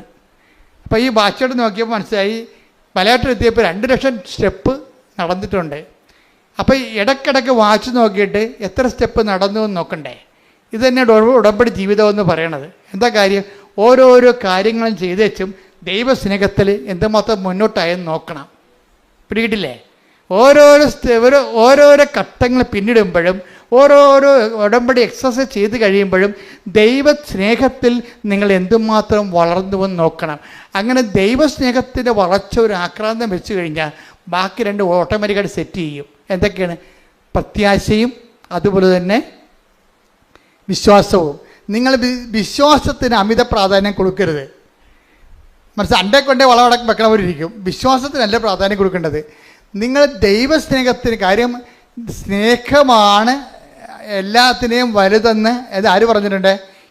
പൗലോസ് അപ്പോസ്തലൻ പറഞ്ഞിട്ടുണ്ട് അല്ലേ? സ്നേഹം എല്ലാത്തിനെയും അതിജീവിക്കുന്നു പറയും. ഇപ്പോൾ വിശ്വാസം, പ്രത്യാശ, സ്നേഹം ഇത് ഏറ്റവും വലുത്. Take the bed of God 1 Corinthians 13 ശ്രദ്ധിക്കട്ടെ. ഹല്ലേലൂയ. 1 Corinthians 13:13. 1 Corinthians 13:13. വിശ്വാസം, പ്രത്യാശ, സ്നേഹം ഇവ 3 നിലനിൽക്കുന്നു. ഒന്ന് പറഞ്ഞേ. വിശ്വാസം, പ്രത്യാശ, സ്നേഹം ഇവ 3 നിലനിൽക്കുന്നു. എന്നാൽ സ്നേഹമാണ് സർവോത്കൃഷ്ടം. അപ്പൊ എന്താ പ്രശ്നം വെച്ച് കഴിഞ്ഞാൽ നിങ്ങളെ വിശ്വാസം ഫോക്കസ് ചെയ്യേണ്ട കാര്യമില്ല, പ്രത്യാശയെ ഫോക്കസ് ചെയ്യരുത്, പ്രൈമറി ഫോക്കസ് കൊടുക്കരുത്. നിങ്ങൾ ഓർക്കുക എങ്ങനെ വിശ്വാസം വളർത്താൻ പറ്റുമോ, എങ്ങനെ പ്രത്യാശ ഉണ്ടാക്കാൻ പറ്റുമോ, അങ്ങനെ ചിന്തിക്കണ്ട. നിങ്ങൾ ചെയ്യേണ്ടത് എന്താണ്? സ്നേഹത്തെ അഡ്രസ്സ് ചെയ്യണം. അതിനാവശ്യത്തിന് ഏറെ പ്രോഗ്രാം ഉടമ്പടിയിലുണ്ട്. നിങ്ങൾ ചെയ്യുന്ന എല്ലാ കാര്യവും ദൈവസ്നേഹത്തിൻ്റെ ആ ഓരോ സ്റ്റെപ്പ് കൂടുന്നുണ്ടോ നോക്കിയാൽ മതി. എല്ലാ കാര്യവും ചെയ്യേണ്ടത് എന്താണ്? ദൈവസ്നേഹത്തോടെയാണ് ചെയ്യേണ്ടത്. അതൊക്കെ പ്രാർത്ഥിക്കുമ്പോൾ ചെയ്യേണ്ടത് എന്താണ്? IELTS പാസ്സാകണേ, വസ്തുവിക്കാൻ പറ്റണേ, മകളെ കെട്ടിക്കണമെന്ന് പറഞ്ഞുകൊണ്ട് ആക്രാന്തം കാണിക്കരുത്. ദൈവസ്നേഹം കൂടണമെന്നാണ് പറയേണ്ടത്. പകരം വേണ്ടത് എന്താണ്? ദൈവസ്നേഹം. ഒന്ന് പറഞ്ഞേ. കർത്താവേ, എന്റെ നിയോഗങ്ങളില് ഞാൻ എഴുതിയിട്ടിരിക്കുന്ന കാര്യങ്ങളില് നടക്കുന്ന പുരോഗതിയേക്കാൾ എന്റെ ജീവിതത്തില് ദൈവസ്നേഹത്തിന് പുരോഗതി ഉണ്ടാകാൻ ഓരോ ദിവസവും ഞാൻ ചെയ്യുന്ന പ്രവർത്തനങ്ങളെ എന്നെ അഭിഷേകം ചെയ്യണമേ. ഞാൻ ദൈവസ്നേഹം എന്ന് പറഞ്ഞ എന്താ കാര്യം അറിയാമോ? ഒരു ഉദാഹരണം ഞാൻ പറയാം. ഈ ജോജി ഉണ്ടല്ലോ, ഈ ജോജി ഒരു ദിവസം ചേർത്തല ബസ് സ്റ്റാൻഡ്, ഇവിടുന്ന് ഉടമ്പടി പുതുക്കി ചേർത്തല ബസ് സ്റ്റാൻഡിൽ ചെന്നപ്പോഴേ അവിടെ ഒരു കൃപാസനം പത്രം അവിടെ ഒരു റെയിൽവേ സ്റ്റേഷനിൽ ബെഞ്ചിലിരിക്കണ. അപ്പോൾ ഉടനെ ജോജിയുടെ തൊണ്ടയിടറി എൻ്റെ അമ്മേ എന്ന് വിളിച്ചു. എന്താ കാര്യം? അത് ഒരു കൃപാസനം പത്രം അനാഥമായിട്ട് അവിടെ ഇരിക്കുമ്പോൾ അദ്ദേഹം അത് എടുത്തിട്ട് കൊണ്ടുപോയി അത് അർഹമായ കരങ്ങളിൽ കൊടുത്തിട്ട് അമ്മയെക്കുറിച്ച് സംസാരിച്ച് അയാളെ കൊണ്ട് ആ ഉടമ്പടി എടുപ്പിക്കാൻ പറ്റുന്ന പരുവത്തിലാക്കിയിട്ടാണ് ചേർത്തലയിൽ നിന്ന് പോയിരിക്കണത്. അത് പറയുമ്പോൾ ഈ മനുഷ്യൻ നിന്ന് കരയണിവിടെ. അതാണ് ദൈവസ്നേഹം എന്ന് പറയണത്. നിങ്ങളെ സാക്ഷ്യം കേട്ടാൽ മനസ്സിലാകും. ഈ പത്രം അനാഥമായി കിടക്കണ കണ്ടപ്പോൾ കരഞ്ഞു പോയൊരു മനുഷ്യനാണ്. ഞാൻ ചോദിച്ചു, ഇതെല്ലാം ചെയ്യണത് ദൈവസ്നേഹത്തോടെയാണ്. അല്ല ആക്കാനും വേണ്ടി ഒക്കാനിക്കണ പോലെ കുമ്പസാരക്കൂടിൻ്റെ അടിക്കൊണ്ട് തട്ടിവെച്ച് ഓടിക്കളഞ്ഞ പാർട്ടിയല്ല ഇത്. അങ്ങനെയുള്ള കണ്ണാമൃഗങ്ങൾ ഉടമ്പടി എടുത്തിട്ടുണ്ട്. ഇത് കൊടുക്കുമ്പോൾ ഒരു മിനിമം ദൈവസ്നേഹം നമ്മൾ തന്നെ ഗ്യാരണ്ടി ചെയ്യണം. ഇതെല്ലാം ചെയ്യണ കാര്യങ്ങളാണ്. എന്താണ്? കർത്താവെ, ഇത് വായിക്കുമ്പോൾ അങ്ങേ അറിയാത്തത് അറിയുവാനും കഠിന മാനസ്ഥരുള്ളവർ മാനസാന്തരപ്പെട്ടുകൊണ്ട് കർത്താവിനെ സ്വീകരിക്കാനും അവരുടെ ജീവിതത്തിൽ വിശുദ്ധിയും ദൈവസ്നേഹവും പുലരുവാനും അവർ സുവിശേഷ സാക്ഷിയാകുവാനും അങ്ങനെ ദൈവത്തെക്കുറിച്ച് ചിന്തിച്ചാണ് ഓരോ ശുശ്രൂഷയും നമ്മൾ ഉടമ്പടി ചെയ്യുമ്പോഴാണ് നമ്മൾ എംപവർ ആകണത്. എംപാകരം എന്താണ്? ഈ മനുഷ്യൻ അതുകൊണ്ടാണ് അയാളെ ഉപ്പ് വിദ്യാഭ്യാസം ഇട്ട് വെച്ചും നേരെ ചെന്ന് സാറിനോട് പറയുന്നത്, സാറേ എൻ്റെ സർട്ടിഫിക്കറ്റിൽ എൻ്റെ പേരിന് പകരം വേറെ പേരാണ് കിടക്കണത്, അതുപോലെ തന്നെ എൻ്റെ വീട്ടുപേരിനും തെറ്റുണ്ട്, ഞാൻ ഗതി പിടിച്ചിട്ടില്ല എന്ന് പറയും. നിങ്ങൾ ഇന്ന പേപ്പർ കൊണ്ടുവന്നിട്ടുണ്ടോ? ഉണ്ട് സാറേ എന്ന് പറയും. അതായത് ഒറ്റ ദിവസത്തിനുള്ള ആ സബ്ജക്റ്റ് തിരുത്തി കൊടുക്കും. 20 കൊല്ലം ജോജി പറഞ്ഞ 15 ദിവസം എടുത്തോളെന്നാ പറഞ്ഞത്. 15 ദിവസം എടുത്തോളെന്നാ പറഞ്ഞത്. അതെല്ലാം വാങ്ങിക്കാനൊക്കെ ഒറ്റ ദിവസം എടുത്തു. പക്ഷെ 15 ദിവസത്തിനുള്ളിൽ അയാൾ ചെയ്തിട്ട് 20 കൊല്ലം നടക്കാവുന്ന കാര്യമാണ് 15 ദിവസത്തിനുള്ളിൽ നടന്ന് കൈ കിട്ടണത്. അതായത് നമ്മൾക്ക് എംപവറായി കഴിഞ്ഞാലേ നമ്മളിപ്പോൾ ദൈവത്തിന് തോന്നണം നമ്മൾ ദൈവത്തിൻ്റെ പുള്ളിയാണ്. അല്ല, നിങ്ങളുടെ വയറ്റിപ്പഴപ്പിന് വേണ്ടി ഇങ്ങനെ അലഞ്ഞു കെട്ടി ആലപ്പുഴ നടക്കണവർ തോന്നരുത്. അത് വയറ്റിപ്പഴപ്പിന് വേണ്ടിയേ അലഞ്ഞു കെട്ടി ആലപ്പുഴ നടക്കണം ദൈവത്തിന് തോന്നരുത്. ദൈവത്തിന് വേണ്ടി നമ്മൾ അരമുറുക്കി ഇറങ്ങിയിരിക്കണം ദൈവത്തിന് തോന്നിയാൽ പടപടാന്ന് നടക്കും ഈ സംഭവം. അതെന്താണ്? അത് അവസാനം വരെ ഇരിക്കും. ഈ കയറി ചെല്ലുന്ന ഇടങ്ങളിലെ കർത്താവ് എന്താ പറഞ്ഞത്? ഇതാ സർപ്പങ്ങളുടെയും തേളുകളുടെയും ശത്രുവിൻ്റെ സകല ശത്രുക്കളുടെ മേൽ ചവിട്ടി നടക്കാൻ ഞാൻ നിനക്ക് അധികാരം നൽകുന്നു. അപ്പം നിനക്ക് വിശ്വാസം മൂക്കുന്നതനുസരിച്ച് ദൈവസ്നേഹം വർദ്ധിക്കുന്നതനുസരിച്ചുകൊണ്ട് നിനക്ക് ദൈവത്തിന്റെ അധികാരമാണ് വർദ്ധിക്കുന്നത്. കൈയടിക്കട്ടെ. വിഷയം എന്ന് പറയുന്നത് ഒരു കാര്യമല്ലേ. അതായത് അടുത്ത കാര്യം ഇദ്ദേഹം പറയണത്, അദ്ദേഹത്തിന് മകൾക്കൊരു പ്രശ്നമുണ്ട്. 14 വയസ്സുണ്ട്. അവൾക്ക് 2 വയസ്സ് തൊട്ട് തുടങ്ങിയ പരിപാടിയാണ് ഭക്ഷണം കഴിക്കുമ്പോൾ ശ്വാസം അടച്ചു പോകും. ഭക്ഷണം കഴിക്കുമ്പോൾ ശ്വാസം അടക്കും, പിന്നെ തൊണ്ട കുരുങ്ങി ഛർദ്ദിക്കും. അപ്പോൾ വേണമെങ്കിൽ ആ ഭക്ഷണം കഴിച്ചുകൊണ്ടിരിക്കുന്ന സ്ഥലത്ത് തന്നെ പാത്രത്തിൽ തന്നെ ഛർദ്ദിച്ചിടും. ഇതിങ്ങനെ വർഷങ്ങളായിട്ട് തുടങ്ങിയതാ. 14 വയസ്സുണ്ട് ഇപ്പം. അപ്പം ഇത്രയും നടന്ന് ഇതിന് മാറ്റം പല മരുന്നുകൾ കഴിച്ചിട്ട് മാറ്റമില്ല. അവസാനം എന്താ ചെയ്യണം? ഈ ഉടമ്പടി തൈലം ഉപ്പും കൂടി ചേർത്ത് കൊടുക്കും. ആ പറയണ ഇപ്പം 3 കൊല്ലമായി കൊച്ചു ഛർദ്ദിച്ചിട്ടില്ല. ഇവിടെയൊക്കെ നിങ്ങളെ കൈയടിക്കാൻ വേണ്ടി പറഞ്ഞതല്ല. നിങ്ങൾ ഓർക്കണത് ഇത് കൈയടിക്കുമ്പോൾ നിങ്ങൾ ഉദ്ദേശിക്കണത് ഉപ്പിൻ്റെ അകത്തെന്താ സംഭവമുണ്ട് ഉടമ്പടി തൈലത്തിന്. അതിനകത്തുള്ള സംഭവം പുറത്തു വന്നെങ്കിൽ എന്ത് ചെയ്യണമെന്നറിയോ? അധികാരം, ഈ വ്യക്തിക്ക് അധികാരം ഉണ്ടാകണം. അതാണ് വിഷയം. എന്താണ്? ഈ വ്യക്തിക്ക് ദൈവത്തിന് വേണ്ടി ജീവിച്ചു, ദൈവത്തിൻ്റെ വചനത്തിന് വേണ്ടി ജീവിച്ചു, സുവിശേഷത്തിൻ്റെ സാക്ഷിയായി ജീവിക്കുമ്പോഴേ അവർ ആക്ടിവേറ്റ് ചെയ്യുമ്പോഴേ ദൈവത്തിൻ്റെ പവർ അടിക്കണം, അവിടെ അടിക്കും. എന്താ കാര്യം? അതുകൊണ്ട് നിഷ്കളങ്കമായിട്ട് നിങ്ങൾ ഡിസ്പോസിബിൾ ഉടമ്പടി എടുക്കരുത്. നിങ്ങളൊക്കെ നിങ്ങളുടെ IELTS പാസ്സായി ഇനി വീട്ടിൽ കുത്തിയിരിക്കാമെന്ന് പറഞ്ഞുകൊണ്ട് അതാണ് ഡിസ്പോസിബിൾ ഉടമ്പടി. വസ്തു വിറ്റ് ഇനി എന്താ പ്രശ്നം? തീർന്നു. ഇനി എന്താ പ്രശ്നം എന്ന് ഇനിയാണ് പ്രശ്നം മൊത്തം ഉള്ളത്. ദൈവത്തിൽ നിന്ന് വല്ലതും വാങ്ങിച്ച് പോയിട്ടാ പിന്നെ ഇപ്പോൾ ഓർക്കേണ്ട എന്താണ്? ദൈവത്തിൻ്റെ ചൈതന്യത്തിന് നിങ്ങൾ മറുപടി പറഞ്ഞുകൊണ്ടിരിക്കണം. അല്ലെങ്കിൽ നിങ്ങൾ കാര്യം കാണാൻ വേണ്ടി കർത്താവിനെ ദുരുപയോഗിച്ച പോലെ ഇരിക്കും. അപ്പം അതുകൊണ്ട് എപ്പോഴും ശ്രദ്ധിക്കേണ്ട കാര്യം വെച്ച് കഴിഞ്ഞാൽ ഉടമ്പടിയിലൂടെ ദൈവാധികാരം പ്രാപിക്കാനാണ് നോക്കേണ്ടത്. അതിനുള്ള സാധ്യതയാണ് നിങ്ങൾ പ്രയോജനപ്പെടുത്തേണ്ടത്. അയാളുടെ ഇൻക്രിമെൻ്റ് കൂടുന്നില്ലായിരുന്നു അയാളുടെ കമ്പനിയിൽ. വേറെ കമ്പനി ജോലി കിട്ടി, 2 കൊല്ലമായിട്ട് കൂടുന്നില്ല. അയാൾ ഒറ്റ പ്രാവശ്യമേ പറഞ്ഞുള്ളൂ. ആ ഒറ്റ പ്രാവശ്യം ആ ഇൻക്രിമെൻ്റ് ഡബിളാക്കി കൊടുത്തു. എല്ലാവർക്കും കൊടുക്കുന്നതൊക്കെ ഇയാളുടെ സീനിയേഴ്സിനേക്കാൾ ഇരട്ടി ഇൻക്രിമെൻ്റ് കൂട്ടി കൊടുത്തു. ഇവൻ കൈവെക്കണ സ്ഥലത്തെല്ലാം മാതാവ് ഒപ്പിടും. അതാണ് പ്രശ്നം. ഇവൻ നിങ്ങളൊരിക്കൽ സത്യമാണെന്ന് ദൈവത്തിന് തോന്നിയാൽ നിങ്ങൾ കൈവെക്കണ എല്ലാം അവൻ ചെയ്ത എല്ലാം ശുഭമാക്കുകയും ചെയ്തു. Take the word of God. ശ്രുതികട ഹല്ലേലൂയ ഹല്ലേലൂയ ഹല്ലേലൂയ. 39:23 ജോസഫിനെ ഭരമേൽപ്പിച്ച ഒരു കാര്യത്തിലും കാരാഗൃഹ സൂക്ഷിപ്പുകാരൻ ഇടപെട്ടില്ല. കാരണം കർത്താവ് അവൻ്റെ കൂടെ ഉണ്ടായിരുന്നു. അവൻ ചെയ്തതൊക്കെ കർത്താവ് ശുഭമാക്കുകയും ചെയ്തു. ഇതാ സംഭവം. ഇത് പ്രൊക്ലമേഷനിലുള്ള പ്രോമിസിലുള്ളതാ. ദൈവമായിട്ട് നിന്ന് ജീവിച്ച് ദൈവത്തിനെങ്ങാനും കണ്ണി പിടിച്ചു പോയാൽ പിന്നെ തിരിഞ്ഞു നോക്കേണ്ടി വരത്തില്ല. പിന്നെ എന്താ നിലപാടെന്താ? അവൻ എന്താ ജോസഫിനെ കുറിച്ച് എന്താ എഴുതിയിരിക്കണം എന്ന് ചോദിക്കേ. ഉൽപ്പത്തി 39:23 വായിച്ചേ ഒന്നുകൂടി.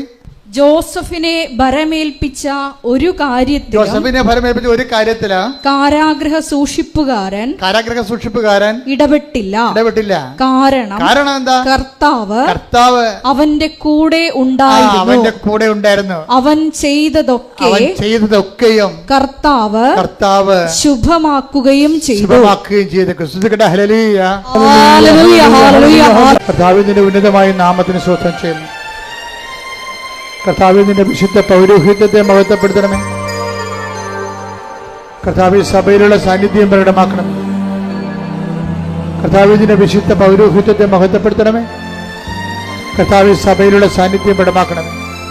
39 വർഷം അർപ്പിച്ച കുർബാനയുടെ യുഗതയായി കൃപാസ്ഥാനത്താറെ ജീവനോടെ പ്രത്യക്ഷപ്പെട്ട പരിശുദ്ധ അമ്മയുടെ മാധ്യസ്ഥതയില് കർത്താവിന്റെ അവകാശവും ഓഹരിയുമാകുന്ന തിരുസഭയിലെ ഇവിടെ കൂടിയിരിക്കുന്ന എല്ലാ മക്കളുടെ മേലും ഓൺലൈനിൽ പ്രാർത്ഥിക്കുന്നവരുടെ മേലും കർത്താവിന്റെ തിരുമുറുപാടുന്ന വലതുകരം അടിപ്പഴ പോലെ വൈതാഖനം പോലെ ദൈവികമായ സത്യങ്ങളിൽ നിറഞ്ഞു നിൽക്കട്ടെ എന്ന് പ്രാർത്ഥിക്കുന്നു. മാർഗരോഗങ്ങള്, തീരാവ്യാധികള്, ജീവദുരിതങ്ങള് യേശുവിന്റെ നാമത്തിൽ, മാർഗരോഗങ്ങള്, തീരാവ്യാധികള്, ജീവദുരിതങ്ങള് യേശുവിന്റെ നാമത്തിൽ മാറിപ്പോകട്ടെ എന്ന് പ്രാർത്ഥിക്കുന്നു. സന്ധിബന്ധങ്ങളില്, മാംസപെസ്സുകളില്, രക്തഞരമ്പുകളില്, ശരീരകോശങ്ങളില് കർത്താവിന്റെ രക്തം പടരട്ടെ എന്ന് പ്രാർത്ഥിക്കുന്നു. സന്ധിബന്ധങ്ങളില്, മാംസപെസ്സുകളില്, രക്തഞരമ്പുകളില് കർത്താവിന്റെ രക്തം പടരട്ടെ എന്ന് പ്രാർത്ഥിക്കുന്ന ശിശുരോഗങ്ങള്, ക്യാൻസർ രോഗങ്ങള്, പിച്ചുര രോഗങ്ങള്, കരൾ രോഗങ്ങള്, കിഡ്നി രോഗങ്ങള്, ഉദരരോഗങ്ങള്, ഗർഭാശയ രോഗങ്ങള്, അമാശയ രോഗങ്ങള്, തലച്ചോറ് രോഗങ്ങള്, ശ്വാസകോശ രോഗങ്ങള്, വലിയ രോഗങ്ങള് യേശുവിന്റെ ഉന്നതമായ നാമത്തില്, ശിശുപീഡകള്, പീഡരോഗങ്ങള് യേശുവിന്റെ ഉന്നതമായ നാമത്തില്, സഭയുടെ പ്രാർത്ഥനയുടെ ശക്തിയാൽ യേശുവിന്റെ ഉന്നതമായ നാമത്തില് മാറിയ രോഗങ്ങള്, പ്രശ്ന ക്യാൻസറുകള്, ഉദരരോഗങ്ങള് യേശുവിന്റെ നാമത്തില്, അർശസ് രോഗങ്ങള് യേശുവിന്റെ നാമത്തില്, അർശസ് രോഗങ്ങള് യേശുവിന്റെ നാമത്തിൽ മാറിപ്പോകട്ടെ. പരീക്ഷ എഴുതുന്ന കുഞ്ഞുങ്ങള്, പരീക്ഷ റിസൾട്ട് പ്രതീക്ഷിക്കുന്ന കുഞ്ഞുങ്ങള്, അവർക്ക് ഉപരി വിദ്യാഭ്യാസത്തിന് ആവശ്യമായ റിസൾട്ടുകൾ ലഭിക്കുന്നതിന് വേണ്ടി ദൈവത്തിന്റെ കരുണയ്ക്ക് വേണ്ടി പ്രാർത്ഥിക്കുന്ന,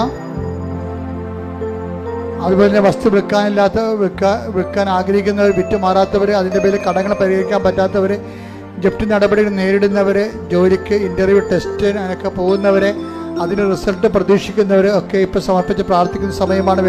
വൈവാഹിക ജീവിതത്തിൻ്റെ തടസ്സങ്ങൾ വർഷങ്ങളായിട്ടും വിവാഹം ഒത്തുവരാത്തവർ, വിവാഹത്തിന് പിരിഞ്ഞുപോയ ദമ്പതികൾ ഒരുമിച്ച് താമസിക്കാൻ ആഗ്രഹിക്കുന്നവർക്ക് കർത്താവിൻ്റെ കൃപ ലഭിക്കുന്നതിനെ പ്രാർത്ഥിക്കുന്ന, മക്കളില്ലാത്തവർ, അതുപോലെ വീടില്ലാത്തവർ, വഴിയില്ലാത്തവർ, പലതരത്തിലുള്ള വിഷമത അനുഭവിക്കുന്ന, സാങ്കേതികവും നിയമപരമായ കുരുക്കിൽ അകപ്പെട്ടിരിക്കുന്നവർ കർത്താവിൻ്റെ കൃപയിൽ അതെല്ലാം വിട്ടുമാറുന്നതിന് വേണ്ടി പ്രാർത്ഥിക്കുന്നു. അന്യരാജ്യങ്ങളിൽ, വിദേശ രാജ്യങ്ങളിൽ വിസ പ്രോസസ്സിംഗ് നടക്കുന്നവരെ, വിസ വീണ്ടും പുതുക്കി കിട്ടാത്തവർ, അതുപോലെ തന്നെ പലതരത്തിലുള്ള ജീവിത പ്രശ്നങ്ങൾ അനുഭവിക്കുന്നവർ, തൊഴിൽ പ്രശ്നം അനുഭവിക്കുന്നവർ, അവിടെ മേലെല്ലാം ദൈവത്തിൻ്റെ ശക്തി ആവശ്യിക്കുന്നതിന് വേണ്ടി പ്രാർത്ഥിക്കുന്ന, പഠിക്കുന്ന കുഞ്ഞുങ്ങൾ, കൊച്ചുമക്കൾ, ഗർഭിണികൾ, ഗർഭിണിയുടെ രോഗങ്ങൾ, അതുപോലെ ആശുപത്രിയിൽ ആയിരിക്കുന്ന മക്കള്, അവിടെ മേലെല്ലാം കർത്താവിന്റെ കണ്ണയ്ക്ക് വേണ്ടി ഇടിമുഴക്കം പോലെ സ്തുതിക്കട്ടെ. ഉന്നതമായ നാമത്തിന് സ്തോത്രം ചെയ്യുന്ന കർത്താവ് നിന്റെ വിശുദ്ധ പൗരോഹിത്യത്തെ മഹത്വപ്പെടുത്തണമേ. കർത്താവ് സഭയിലുള്ള സാന്നിധ്യം പ്രകടമാക്കണമേ. 39 വർഷം അർപ്പിച്ച കുർബാനയോഗ്യതയാ ജോലിയില്ലാത്തവര്, വീടില്ലാത്തവര്, വെളിച്ചമില്ലാത്തവര്, വഴിയില്ലാത്തവര്, കർത്താവ് എല്ലാ തരത്തിലുള്ള തടസ്സങ്ങൾക്ക്, ജപ്തി നടപടികളെ, സാമ്പത്തിക കടങ്ങളാൽ കുട്ടികൾ വരുമാന മാർഗമില്ലാത്തവർ, ജീവിതമാർഗം മുട്ടിപ്പോയവര്, കർത്താവ് സാമ്പത്തിക കടങ്ങൾ അവകാശിക്കുന്ന കടക്കാര്, കടം കൊടുത്തുവിട്ടായില്ലാതെ കർത്താവ് നാടുവിട്ടു പോയാൽ ചിന്തിക്കുന്നവര്, ഇങ്ങനെ വ്യത്യസ്തങ്ങളായ ജീവിത രീതികളിൽ ബാങ്ക് ജപ്തികളും നടപടികളുണ്ടായി സാമ്പത്തിക നടപടി നേരിടുന്നവരെ, പോലീസ് നടപടി നേരിടുന്നവരെ, കോടതി നടപടി നേരിടുന്നവരെ യേശു ക്രിസ്തുവിന്റെ ഉന്നതമായ നാമത്തില് മാർഗ തടസ്സങ്ങള് യേശുവിന്റെ നാമത്തിൽ മാറിപ്പോകട്ടെ. നമുക്ക് ദിവ്യകാരുണ്യനാഥന്റെ ആശീർവാദം സ്വീകരിക്കാം.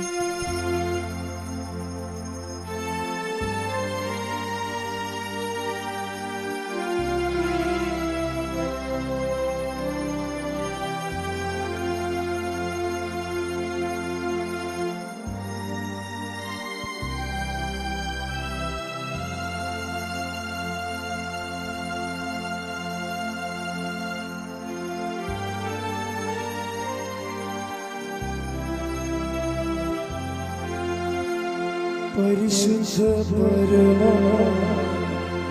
ദിവ്യകാരുണ്യമേ,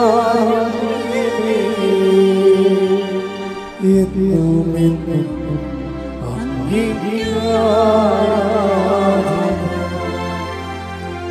പരിശുദ്ധ പരമ ദിവ്യകാരുണ്യമേ, എന്നുമെന്നും അങ്ങേക്ക് ആരാധന. പരിശുദ്ധ നിത്യവും